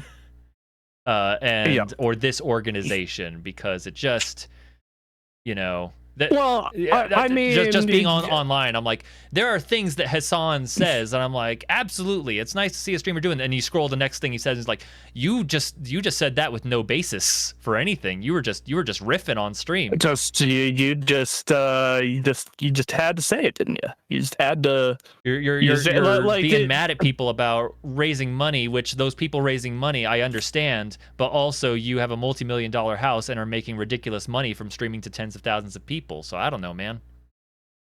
Why don't you do something with your ridiculous amount of money? You know. Oh wait. So I am such a petty bitch when it comes to Hassan. I am such a petty bitch when it comes to that man. Just every time I've seen that man, I'm just like, oh, that's interesting. You have the power to change a lot of this. Why don't you? There's a better way to go about this than what you're doing, and it's a bummer because I think in terms of like actual political issues, I think he's better than a lot of other streamers. It's just that when it comes time to put his money where his mouth is, like he arrives at the LA protests that are happening right now and things like that, which again is more than most. But you having 100%. The money, you could do other things. Yep, absolutely. And not just like big things, like within his local community. Within his local community. I watched 3 more episodes of King of the Hill last week. I got to the I got to the end of this season. It's fucking amazing. I haven't watched the last 4 yet, amazing. But it seems like, you know, it has that King of the Hill thing where they're commenting on current issues, and it's like there is a line here and there I'm like, that's a little weird that you went about it that way, but the overall message is like, all right, you got it. And then they're still doing, the King of the Hill characters are still in the character, and it's that's good. A clean burning hell, I'll tell you what. Comfortable so far in adding them into my full King of the Hill rotation. This is not, so far, this has not been like, you know, Arrested Development or another show where they add in, you know, more current season. It's like, you guys missed the mark. They seem to have it. So I'm happy. I'm very happy with that so far. I think that is a show. Or no, not a show. That is the end of the news. That's the news. So as I was saying, like, I saved it. I saved it. So yeah, that was the news. We cut a little bit short because, hey, we've been away. Some stuff's been happening, and especially over in Bronson's computer section's been happening. So what do we want to do first? What we were up to real quick last week, and then or your PC stuff.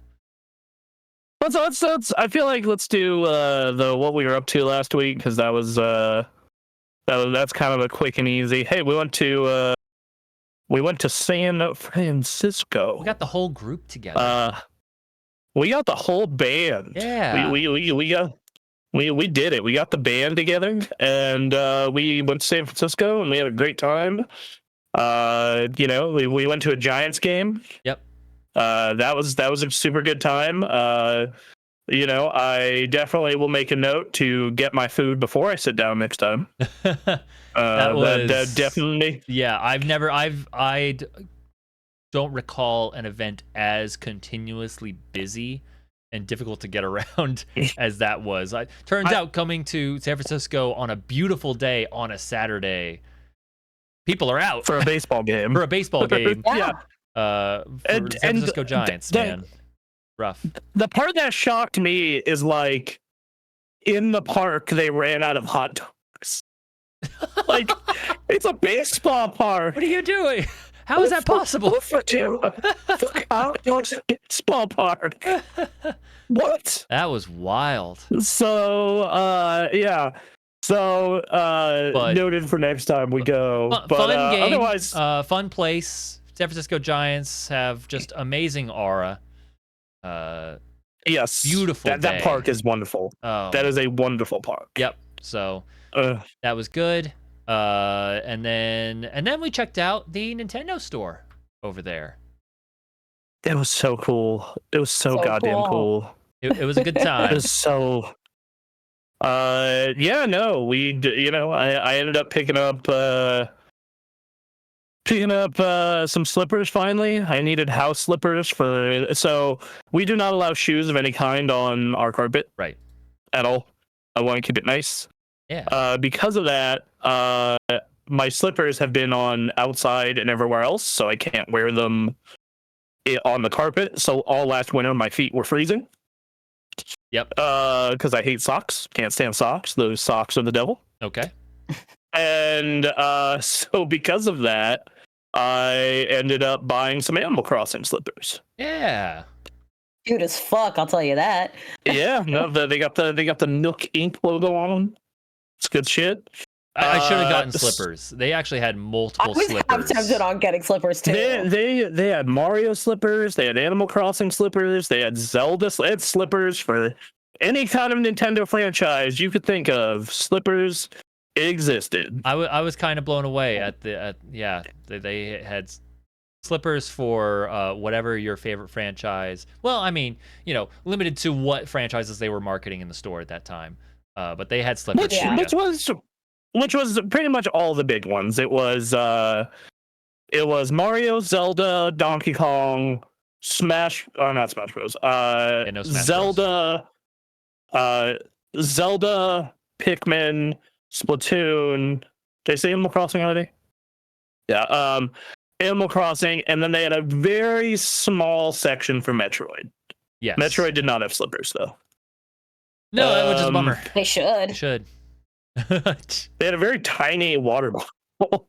They had like the coolest looking water bottle, but it was just like fucking 12 ounces, and I'm like, what? It's like not even why? Who is this for? A child? Japanese. Yeah.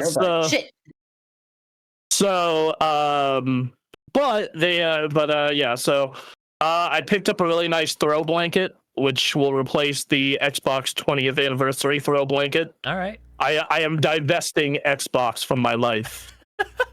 Yeah, it's a process. It's a process, but we're getting there. I'm done. Bummer. Yeah. I'm done with their shit. I'm keeping the Xbox Series X in the living room to play 360 games. Yep. To remember the good times. But cancel the Game Pass sub. So I'm like, okay, the next step is getting rid of that throw blanket that is like on the couch, and now we got a nice Nintendo, and it's a Nintendo Store exclusive. Ooh. Has that little mural on the wall. Beautiful.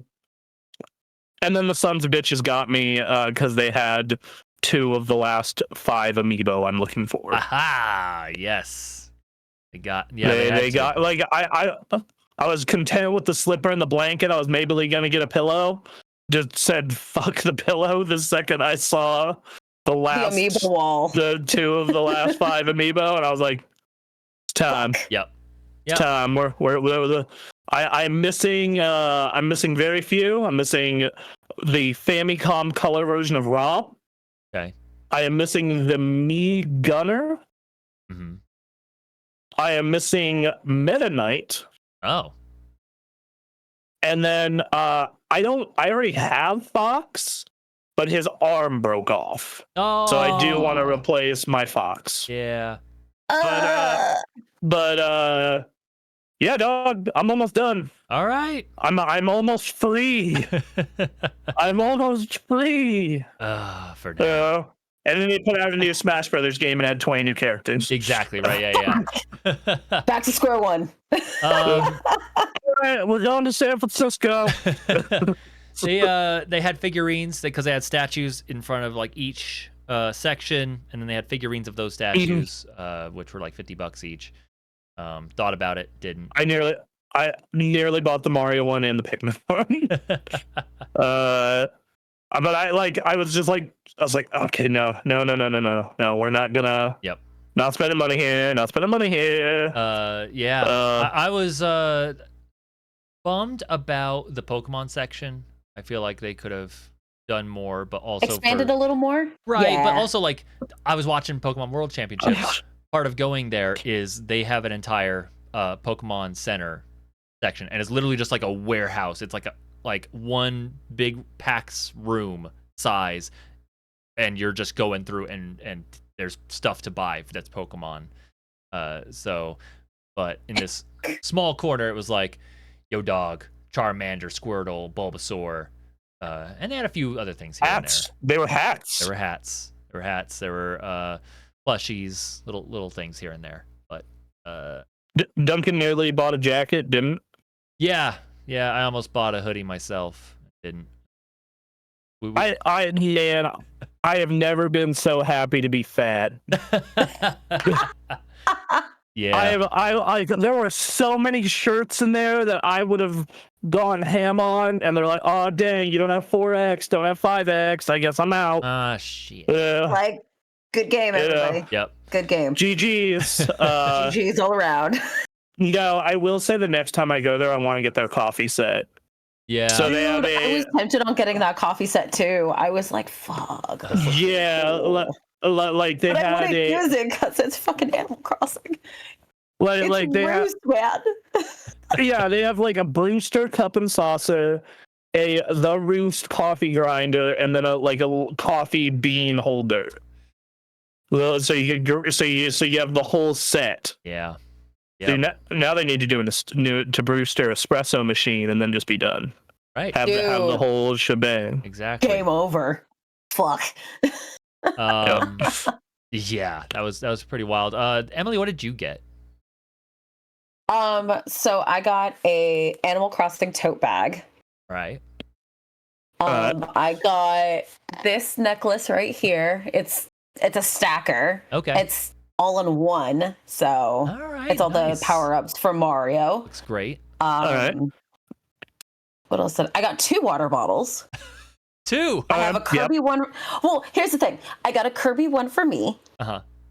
And I got a red Nintendo San Francisco for Jose. Okay. I nearly surprise, hon. If you're watching this or if you're listening, that's what I got you from San Fran. Aw. I nearly bought the Nintendo San Francisco baseball hat for the next time we're in San Francisco. Oh, I know. I should have. Yeah. After getting that sunburn on my head, I was like, I should have bought the Yeah, that's what we'll do next time. Next time we'll show up early, go to the store first. Yep. Grab get a hat, then yeah. There you go. Because the Nintendo San Francisco hat is cheaper than the fucking Giants baseball stadium hat. Yeah. True. By about like $15. It's crazy. Oh, and I also got the Donkey Kong Pauline amiibo. Yes, that's right. Oh yeah, My first and only amiibo. Oh, nice. That's a good one. That game is good. That game's real good from what I've played so far. My girlfriend and I put about hour and a half, 2 hours in yesterday, having a great time. Nice. Good. I was really happy with the Splatoon section, which lent itself. You were like, Jesus. It lent itself to the type of store that it was because it was just clothing. Yo, man, we got clothing all day, and I got some stickers. Oh, they had some cool accessories. Oh yeah, for sure. Lot of little plushes that would have been cool. Lot of things I wanted, but I had to exercise a lot of restraint. They did not have the Splatoon plushie that I wanted. Otherwise, I would have gotten one of those. Which is what? Which it is the squid form for the squid kids. The orange one. They had a small black one. That was one that they were prominently showing. Yeah, I saw that, but I was like, no, I want the orange squid kid, and they didn't have it, so I was like, oh, all right, whatever. Yeah, I found it weird that they went all black. It was like they knew I was coming. He'll surely get this. It's like, yes, I wanted to.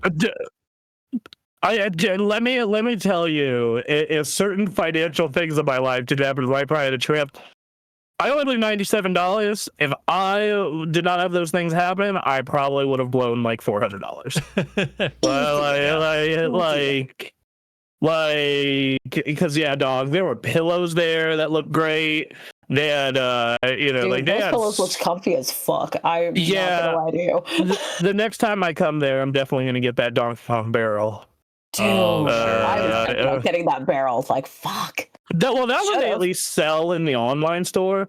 Like, I really should. Yeah, like I really should check to see what they, because turns out the slippers I got were also store exclusive. They don't sell those online. Wow. Yeah. Oh. Yeah. So you lucked out on that shit. Yeah. So all right, I'll have to check that out. Yeah. Yeah, so, but next time, like, I want to go sometime next year. Before we go, we need to look up, like, what's exclusive, what's not. That's a good call. Mm-hmm. Yep. Anyway. Yep. Real quick, I got Splatoon stickers, Splatoon shoelaces, which I've yet to put on because I'm waiting for the weather to get warmer to start wearing those shoes more regularly. And then, if in case you've noticed why I'm wearing this raggedy-ass shirt, it's because it's the Splatoon 3 starting shirt. Which only came in 2XL, which I assume was for style reasons. I just saw this. This is insane. Like the bottom half is cut diagonally. There's like there's holes in it. I was like, this is ridiculous. I have to get this. So it's part of my lounging attire. This is my lounge wear. I mean, it's a good fit. Yeah, it's a good fit. It looks good. Nailed it. No notes. I don't usually wear baggy stuff. I haven't worn like full baggy stuff in a long time, so it's new for me. I loved how I liked doing the spending check when we left. So I think we all who hurt themselves the most. Em was the winner. Em, I think you did 150. I did do 150. Anthony was like one. Yeah. Sorry, go ahead. Which is like, that's a lot, but for what could have happened, not bad. Oh no, yeah, like everyone in our group, I could easily picture it, except for like maybe Duncan spending over $100 there. Yeah. Like over, yeah. Anthony clocked in at 130, though. One of those things was a gift, so Sure. Yeah. Yep. And then I was at 97. Spent $97. I had $100 limit, and I went right up to the limit. All right. Yep. Aaron, what'd you spend? Like 50? I spent 50. You spent 50? Yep. And then I think Duncan spent 30. 30, 35, something like that. He bought a puzzle box and some mints. Yeah, that's right. He bought mints. I love that his Hyrule container. It was the Hylian shield. It was fucking sick. And then you can use that tin for whatever. It's fair. Exactly. And then he got the sword, the Hyrule sword, as like a paperweight thing, which looks really cool. So yeah, having those two things together, they're like of similar size. I don't know. Yeah, it was nice. It's kind of sick. But yeah, like I could easily see myself getting the Splatoon plush. I wanted the plush of the cat that I never remember the name of from Splatoon. Number of shirts and hoodies and things in the Splatoon area. There was a Florigato plush I considered. There's stuff from all over. Like Animal Crossing was tempting. Let me tell you, they had a bunch of Mario homeware, like serving trays and plates and bowls. Like, I could see you picking up at least one of everybody. So I probably wouldn't have done the bowls and plates because we just got new bowls and plates last year. Right. But like that was one of Phoebe's Christmas gifts to me. They were fantastic. They're all black. They look great. Oh, okay. We love. But the definitely like the serving trays and the coffee sets and like yeah, like fantastic. Fantastic. Yeah, the last thing I'll say is that I actually found the Pikmin section to be bigger than I thought. I was not anticipating Pikmin as a section to itself at all. Did you see that like phone charger thing they had that was like a log? No, it was really cool. Man. It was really. We're doing different things. So the one with the charger, it was just hanging out on the log. There was one that was kind of holding up a pen, and there was one other. It looked really cool. Like I didn't take a picture of it, but let me see if I can find it in the Nintendo shop. Hold on. All the Splatoon 3 shirts I did not get were store exclusive. Bad time to find that out. Yeah. Well, okay. Hopefully they're around. I will say I was very glad. The pillows and dishware I skipped were not store exclusive, so I'm very happy I can get those anytime. That's fair. Yeah, that's good. That's good. Those figures though, man. Those figures, yeah, for sure. Yeah. While Emily's pulling this up, I just want to show the one picture for the stream. Us in San Francisco with, I believe, Six Flags in the background. Yeah, on the way to. Yeah, I think that is. Yeah, that's Six Flags. Yep. Yeah. So there's the SGK crew all together. That's what we look like, everybody. Having a good time. That was an enjoyable drive. Even the fucked up traffic, like it was good. That was a fun trip. Paradise City in San Francisco traffic, where the grass is green and the girls are pretty. I'm told, but I can't get out of this fucking car. I believe that's how the lyrics go. All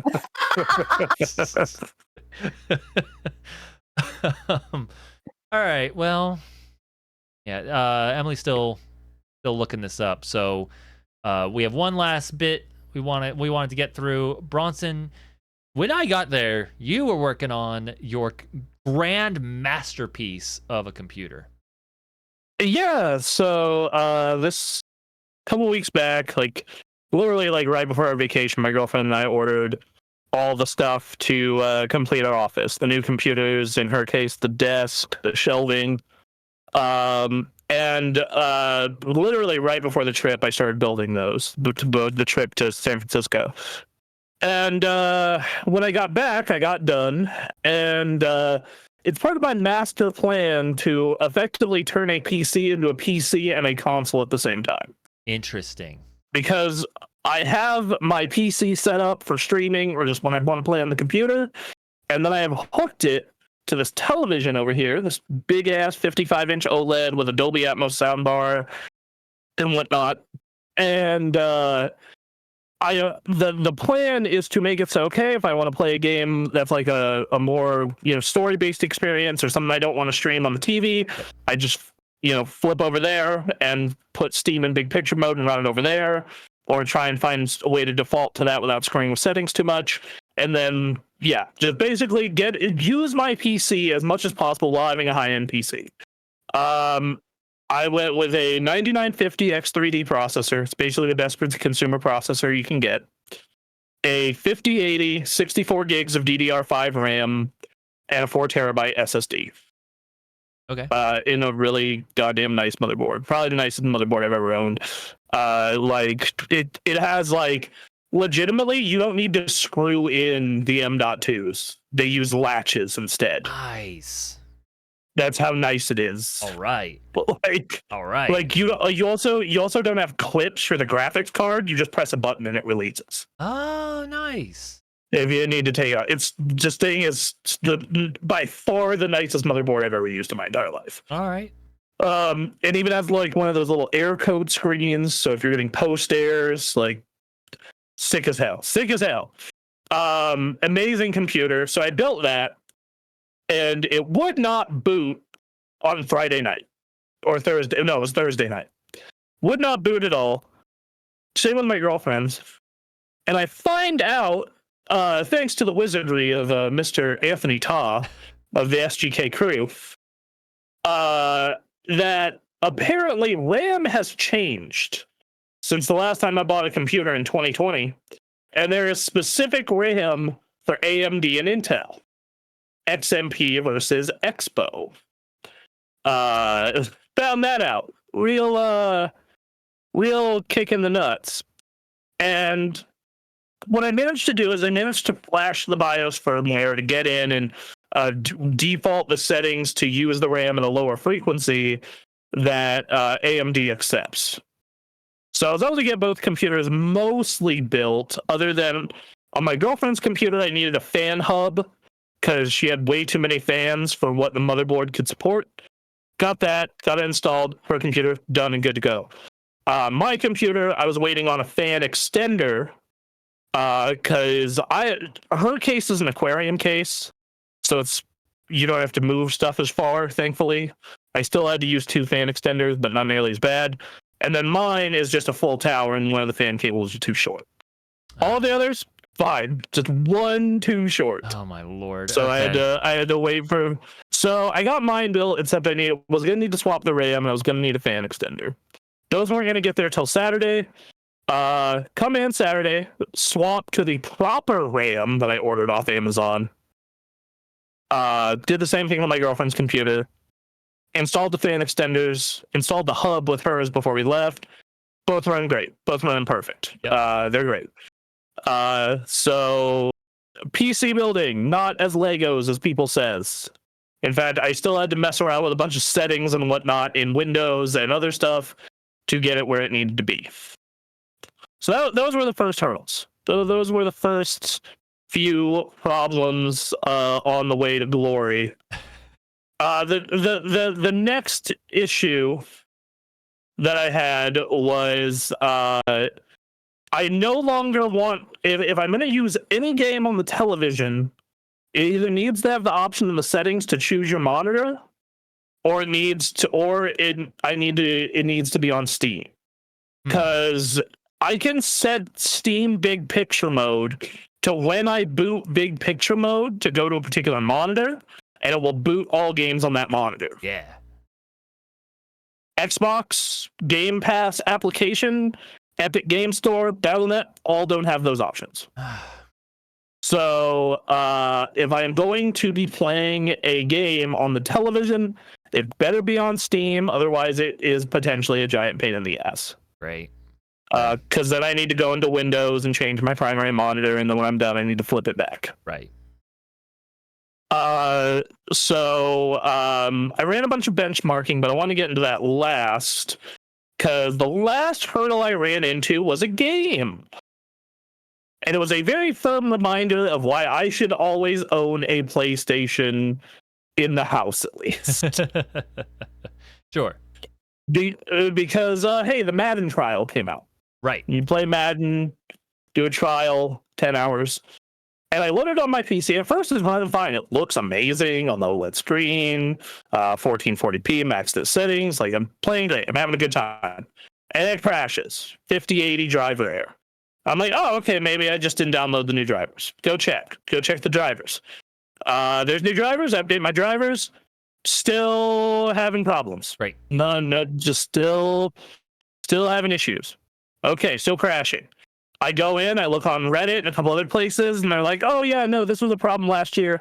Change the settings to this in Madden. I go change the settings to that, still crashing. A couple more days, check out some other stuff. Still crashing. Crashing. Every time I'm playing the game. For some reason, it always likes to crash on particular run plays as well, which is weird. But just a really... So I look it up again a couple days later, and apparently it is a issue with 50 series cards with Madden. So apparently Madden currently has a bug with 50 series cards where it just likes to crash a whole shit ton. So I was just like, cool, I'm just gonna go play this on my PlayStation. Yep. Because I'm tired of dealing with this shit. Yep. That was basically the long and the short of it. Just got real fucking tired of dealing with it. And then, as you're one to do when you get a new computer, you torture test the motherfucker. Right. You torture test it real good. Yes. Real good. Absolutely. So with that, I decided to do a podcast render. I took your guys' post Evo podcast into a 4K render. It cut the time in half for my old computer. Cut it in half. All right.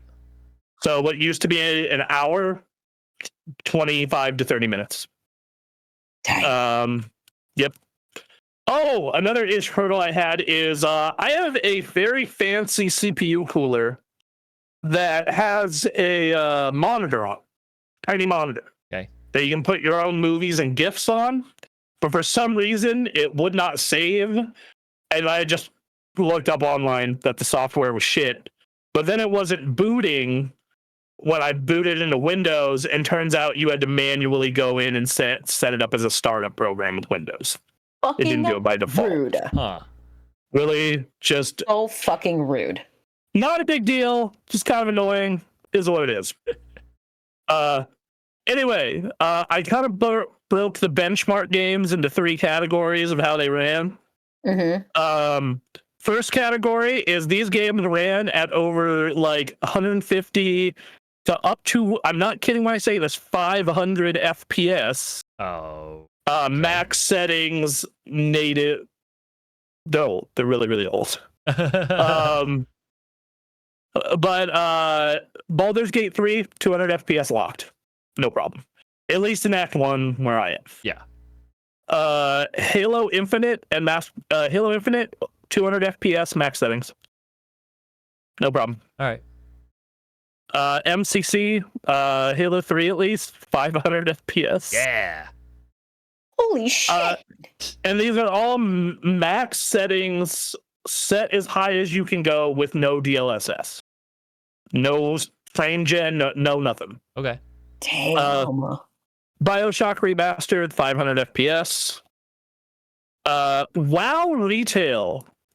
This is the first time I have ever done a world boss without there being any lag. Ooh, all right. I did a world boss, and it was, granted, the frame rate still dropped like a rock. It dropped from like 150 down to like 75. Right. But yeah, over 60 FPS, doing world bosses, doing raid, max settings, everything cranked up, ray tracing on, no issues. Tetris Effect, same thing, 150, 200 FPS. Persona 3 Reload has a frame cap of 120, but it runs at a locked 120. Great. Max settings. Okay. RE4 Remake was kind of interesting. It depended on the environment you were in. It also uses up almost all of my VRAM. Oh. And so RE4 Remake has a setting. It has a setting where you can turn it like measures how much VRAM you're using when you're turning on and off settings. Mm-hmm. And in my case, turning off and on settings, I turned everything all the way up. Ray tracing, everything. I turned off DLSS. And I was getting over 150 frames in general, but the outdoor areas definitely cut that down to like 100. But like in indoor areas, I didn't get to try the castle, which is known to be intense because of all the lighting. Because I just don't have a save at that point in that version of the game, because my girlfriend and I played it on PS5 originally. Mm-hmm. This was just the demo, but yeah, the RE engine runs amazing. Like, it runs perfectly. Like, no problem. All right, next category of games. These were games that ran at 60 to 100 FPS, but there were some either trade-offs I had to do except for a couple exceptions. Forza, average 100 FPS. Marvel Rivals, like 90 plus.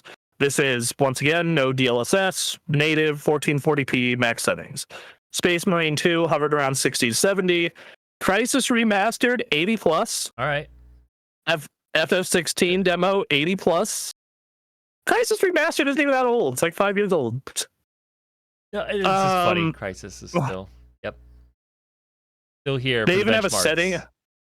Oh, they have a setting in the remaster called, it's the max setting for the game's graphics. It's called Can It Run Crisis? There you go. Yeah. Even So that's how you know you've been PC gaming for probably way too long. Right. As you get that meme. All right. Anyway, the FF16 demo.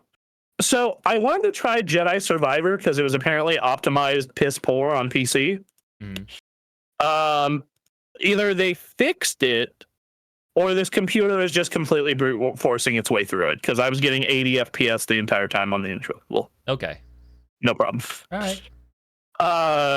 So the first two games when I had to turn on DLSS were Oblivion Remastered. Oblivion Remastered, if I don't turn on DLSS, but I turn everything on all the way, including ray tracing, I get around 55 FPS in the open world, 60 to 70 in like closed areas. Except like a house or something like small, then it like goes up to like 110. Right. But yeah, so that was that. And then, but if you turn DLSS on, it's like 70, 80, even in the open world, it's fine.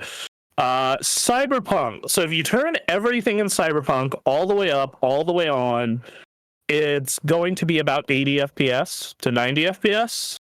Except the most crowded parts of the city, it'll cut down to 65 to 70. However, if you turn off DLSS, it's like 36. Now, this is with, to be fair, this is with path tracing on, which is like the fanciest ray tracing imaginable, basically. Yeah. So if you want, yeah. There's that. And then, so yeah, those were kind of the first two that really was like, oh shit, damn, okay. That said, Cyberpunk, also, this is telling me that DLSS varies game by game. I don't think it looks that good in Oblivion Remastered. I think it looks fine in Cyberpunk. The only things I really noticed in Cyberpunk, the difference in DLSS was you kind of tell it was on if you looked at hair, and weirdly enough, if you looked at a fan and like an air conditioner, because it would add like you would notice a like weird ghosting effect. It was really noticeable in that one particular spot. Okay.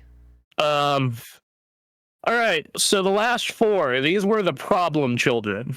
Oh God, here we go. The first one is the demo for Half-Life 2 RTX, which there's been a mod community that's been going around and improving graphics and adding a shit ton of ray tracing features and tech to old games. One of those is Half-Life 2 RTX. Right. Half-Life 2, so I tested that, and it looks incredible, and I'm running at native 1440p. If I turn everything all the way up, including the amount of ray tracing sampling, so it's like the best ray tracing you could possibly ever imagine, it can be as low as 25 FPS if I don't use DLSS. Okay. Like it just into the ground. If I do turn on DLSS, then if I do turn on DLSS, I can generally get 60 plus. If I turn down ray tracing a tiny bit, like from ultra to very high, like just turn down bounce samples, then I can get an easy lock 60. Okay. All right. Control, exactly the same. If I turn down ray tracing a tiny bit and turn on DLSS, 60 plus, no problem in almost any scenario I was in. However, if I keep things cranked at native, it's like 35 FPS.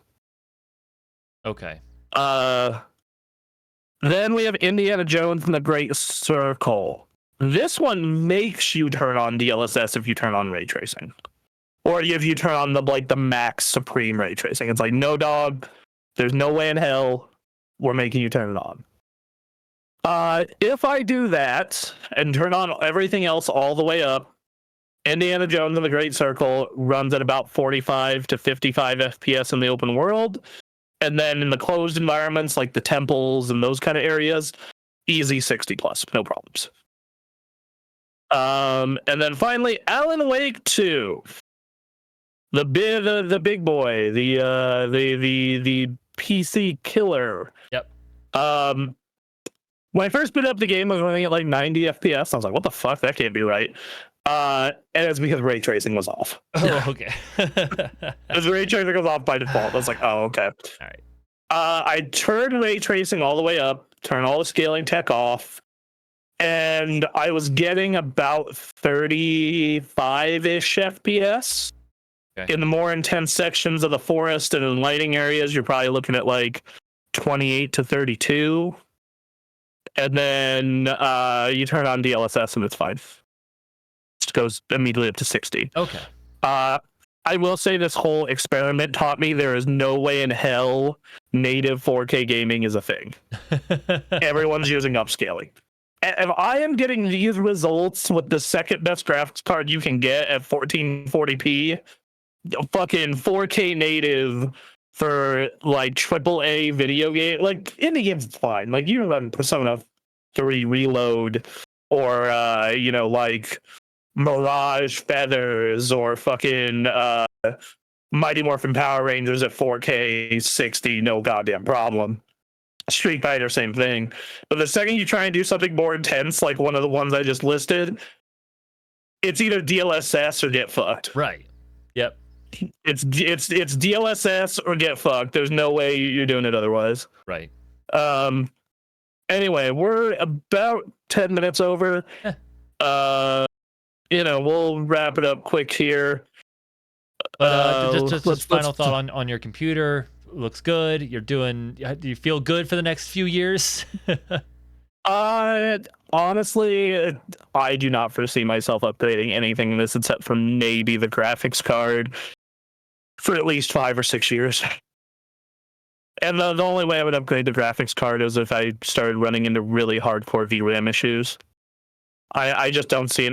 Like this thing is so unbelievably fast at everything it does. Like yeah. And also I just don't see games or rendering for videos getting some massive tech advancement the next couple of years. Right. Yeah. I will say it has made it so if there are games that run on computer and run on Steam Deck, I almost always will buy them on PC now. Because I have created this really sick fucking ecosystem of like, oh, I'm playing Stick of Truth or South Park on my computer and I'm having a great time. Oh man, I'm gonna go wind down before bed. I can pick one of those up again now on my Steam Deck. And so it's like it's also made me be like, man, I can't wait for Steam Deck 2. That's gonna be awesome. Yeah. So yeah. Fantastic. That's kind of and it also makes me really pissed off at cheat even more now. I bet. Like, god damn it, Destiny would be so perfect for this. Just ping and ping the handheld and the computer and the TV. God damn it. So yeah, right. I'm loving the damn thing. I will say the one thing this is what I imagine people say when they hype up PC gaming, but the buy-in on this computer, even not factoring in the expensive monitors, was like, it was not cheap. No, this was not a cheap experience. You structured your budget for a long time around this eventual purchase, so.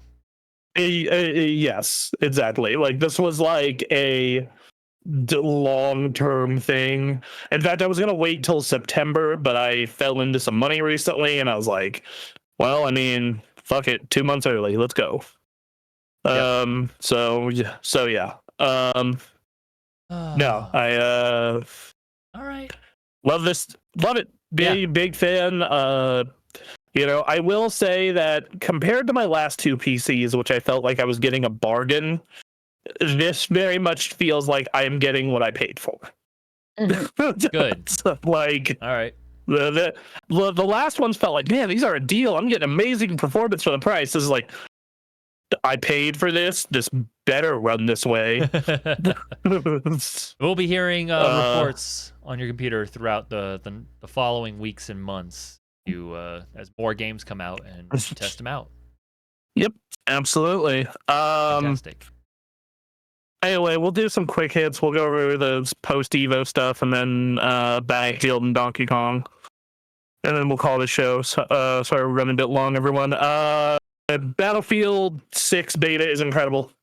Okay. It's the most I've enjoyed a Battlefield game since at least Battlefield 1, if not Bad Company 2. This multiplayer is incredible. It is the best of Battlefield. Wow. Okay. It is like it just encourages you to play as a team and play slow and tactical, while also every now and then doing crazy shit like I sent you guys clips of that guy who was running around with the defibrillators, killing people with them. Yep. Hilarious. Classic. I have done this multiple times myself. Strapped a bunch of C4 to a Jeep, drove it into a tank, and then blew it up. Yeah. Like just like this tank was wrecking our base. People could not get a shot on him, and I'm just like, oh, I'll get a shot at him, all right. Just throw a bunch of fucking C4, and I'm like, we go together. Hell yeah. Yeah, it's super fun. I'm terrible at it. I'm terrible at this game. I mean, I'm not good at it, but just playing it. But yeah, and the betas ran great on the computer and network wise. Like, other than there being a queue to get into the game, it sold me on Battlefield. It sold me on buying into Battlefield. All right. Like, I really want to play this fucking game more. I was having a great time. If you guys want to get into it, great. We'll squad up. Yeah, we'll be a little combat squad. I'm down. Okay. Might be worth checking out. Yeah. Yeah, and during the week when the beta was gone, I played the old Battlefield, and I was like, oh, in direct comparison, I see why people didn't like this one. Right. It's like, it's too crazy. It's too weird. It's not grounded enough. Huh. I get it now. All right. Because, like, Battlefield always kind of, like, Battlefield is like the Gran Turismo of mil sims, where it's like, okay, I don't want to play Arma because I'm not a psycho. Well, right, that's what I was thinking of. Arma or Squad or those games, but yeah, I don't want to play those games because I'm not a psycho. But I also don't want to play COD, which is like Need for Speed or Burnout. Like, this is like the Gran Turismo of mil sims. It's like a perfect middle ground, and it's just a blast, dude. Just a fucking blast. Okay. So yeah. Got into that, and then before we get into Donkey Kong Bonanza, I've been playing a bunch of fighting games because Evo, the spirit of Evo flows through me now after my first one. Of course.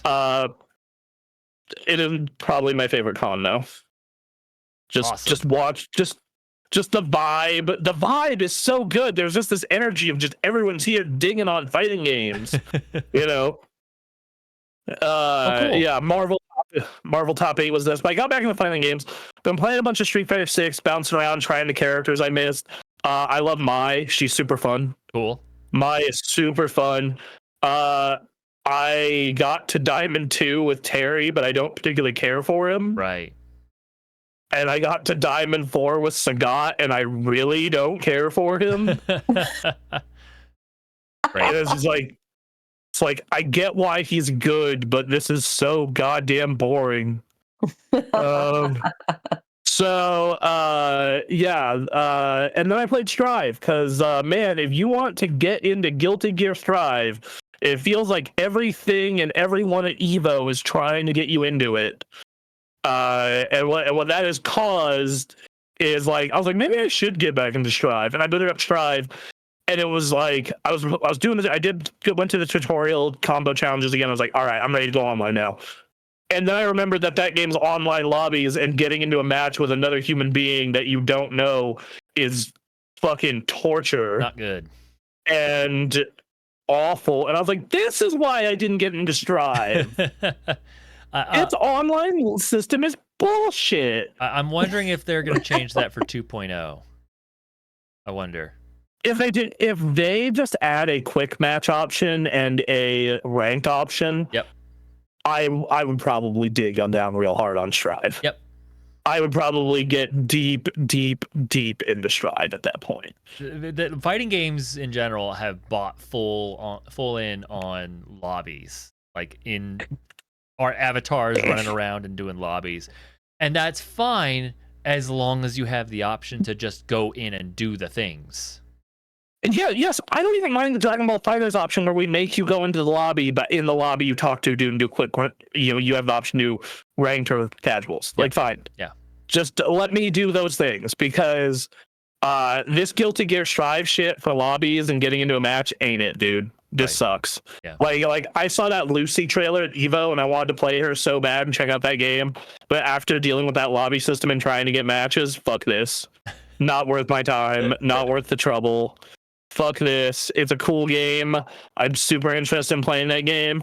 Fuck that. I really hope that Tokon Battle, which they probably will for that game, has a traditional system. I cannot wait for Tokon Battle after seeing it. Yeah, the beta, they sent up signs like they were sending notifications being like, hey, do you want to sign up for the beta? So I did. Yeah, I got that notification. Me. Yep. So invite me to said beta, please. Thank you. PlayStation. Yep. And then let's get into Donkey Kong Bonanza. Tell us about your time in Donkey Kong Bonanza. I haven't touched much on it though, but from what I have, this is definitely in my top 5 for game of the year. Fair. Okay. How far? Out of curiosity, how far are you? I'm trying to remember. Let's see. I just did a boss fight not too long ago. What world? I just got to the long neck mine car world. I think I'm in that one. Okay, so we're around the same spot. We're about the same area. Yeah. I'm super impressed by that game. It's so good. I like the fact that they give you a reason to get moons, or I'm sorry, that was the thing in Odyssey. Bananas beyond completion. Like they give you banana. Sorry, my girl. My would you get a banana? You get a giant banana, which is the collectible. Donkey, Mario normally does up and he does a star thing. Donkey Kong does the same thing with Pauline, and this game makes sound effect. Oh, banana. And my girlfriend just did that. Perfect. Yeah, great. It's great. She's been playing it with me. Yeah, that game. No. So they give you if you collect 5 of those, you get a skill point, and it makes exploration easier. It makes traversal easier. It'll make power ups last longer. So there's incentive to collect those beyond just completionist. Like you actually get a real big benefit out of them. And then the other collectibles are for costumes. Like my Donkey Kong's fur is pink. Nice. That's awesome. Yep. All right. They apparently have a fur that is like a pastel blue and pink, which everyone is calling trans rights Donkey Kong. Okay. All right. Yeah. Yep.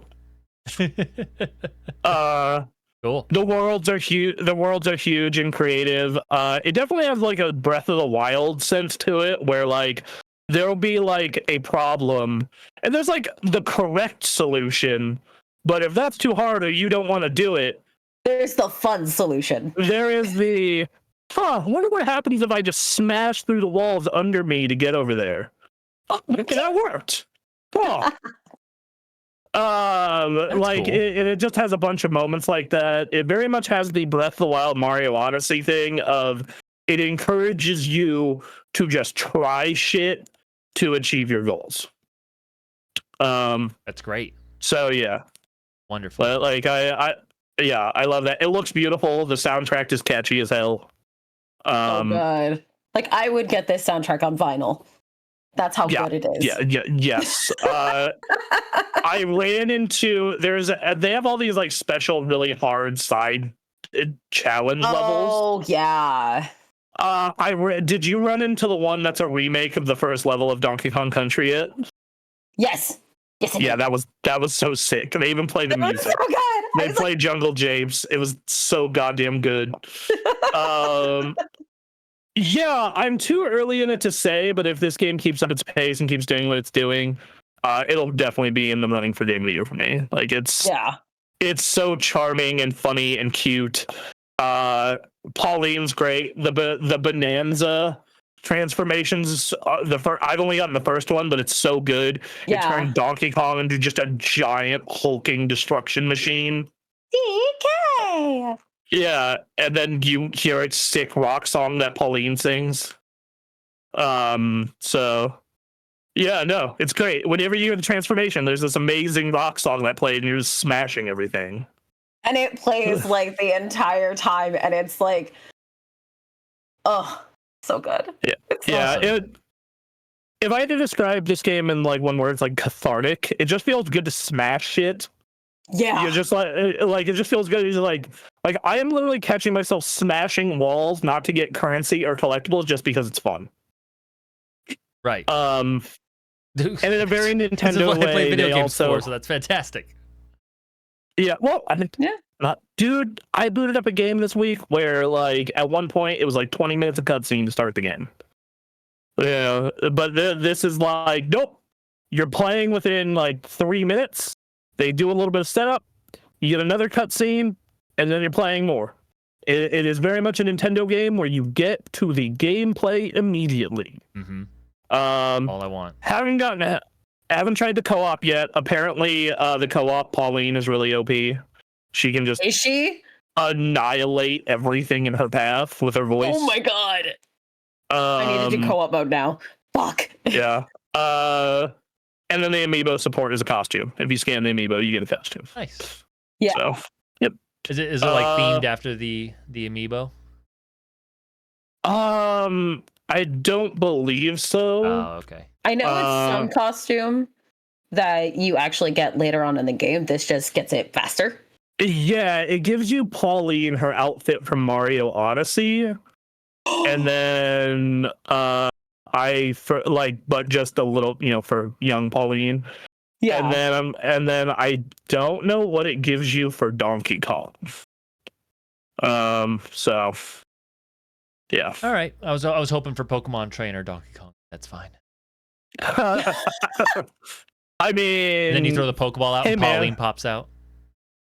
Yeah, I'm really hoping this game gets a sequel. That would be so good. I would be shocked if it didn't at this rate.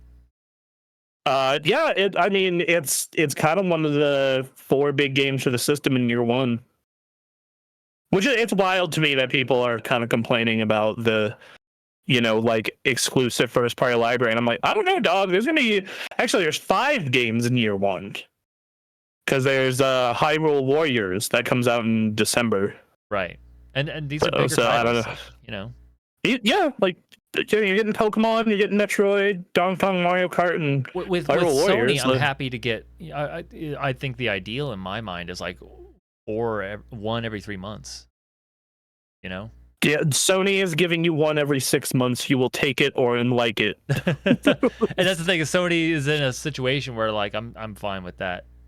And that's the thing. Like especially in a situation where you become the standard for video game consoles, it's like as long as I'm able to play the video games I bought previously and have a marketplace where all the new games are coming out, like then I'll be fine.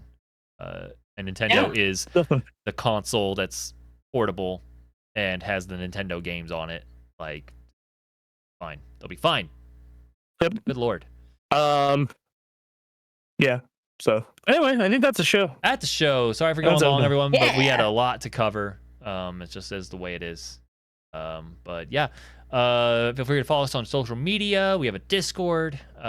Feel free to talk with us about gaming and whatever else you want to talk about there.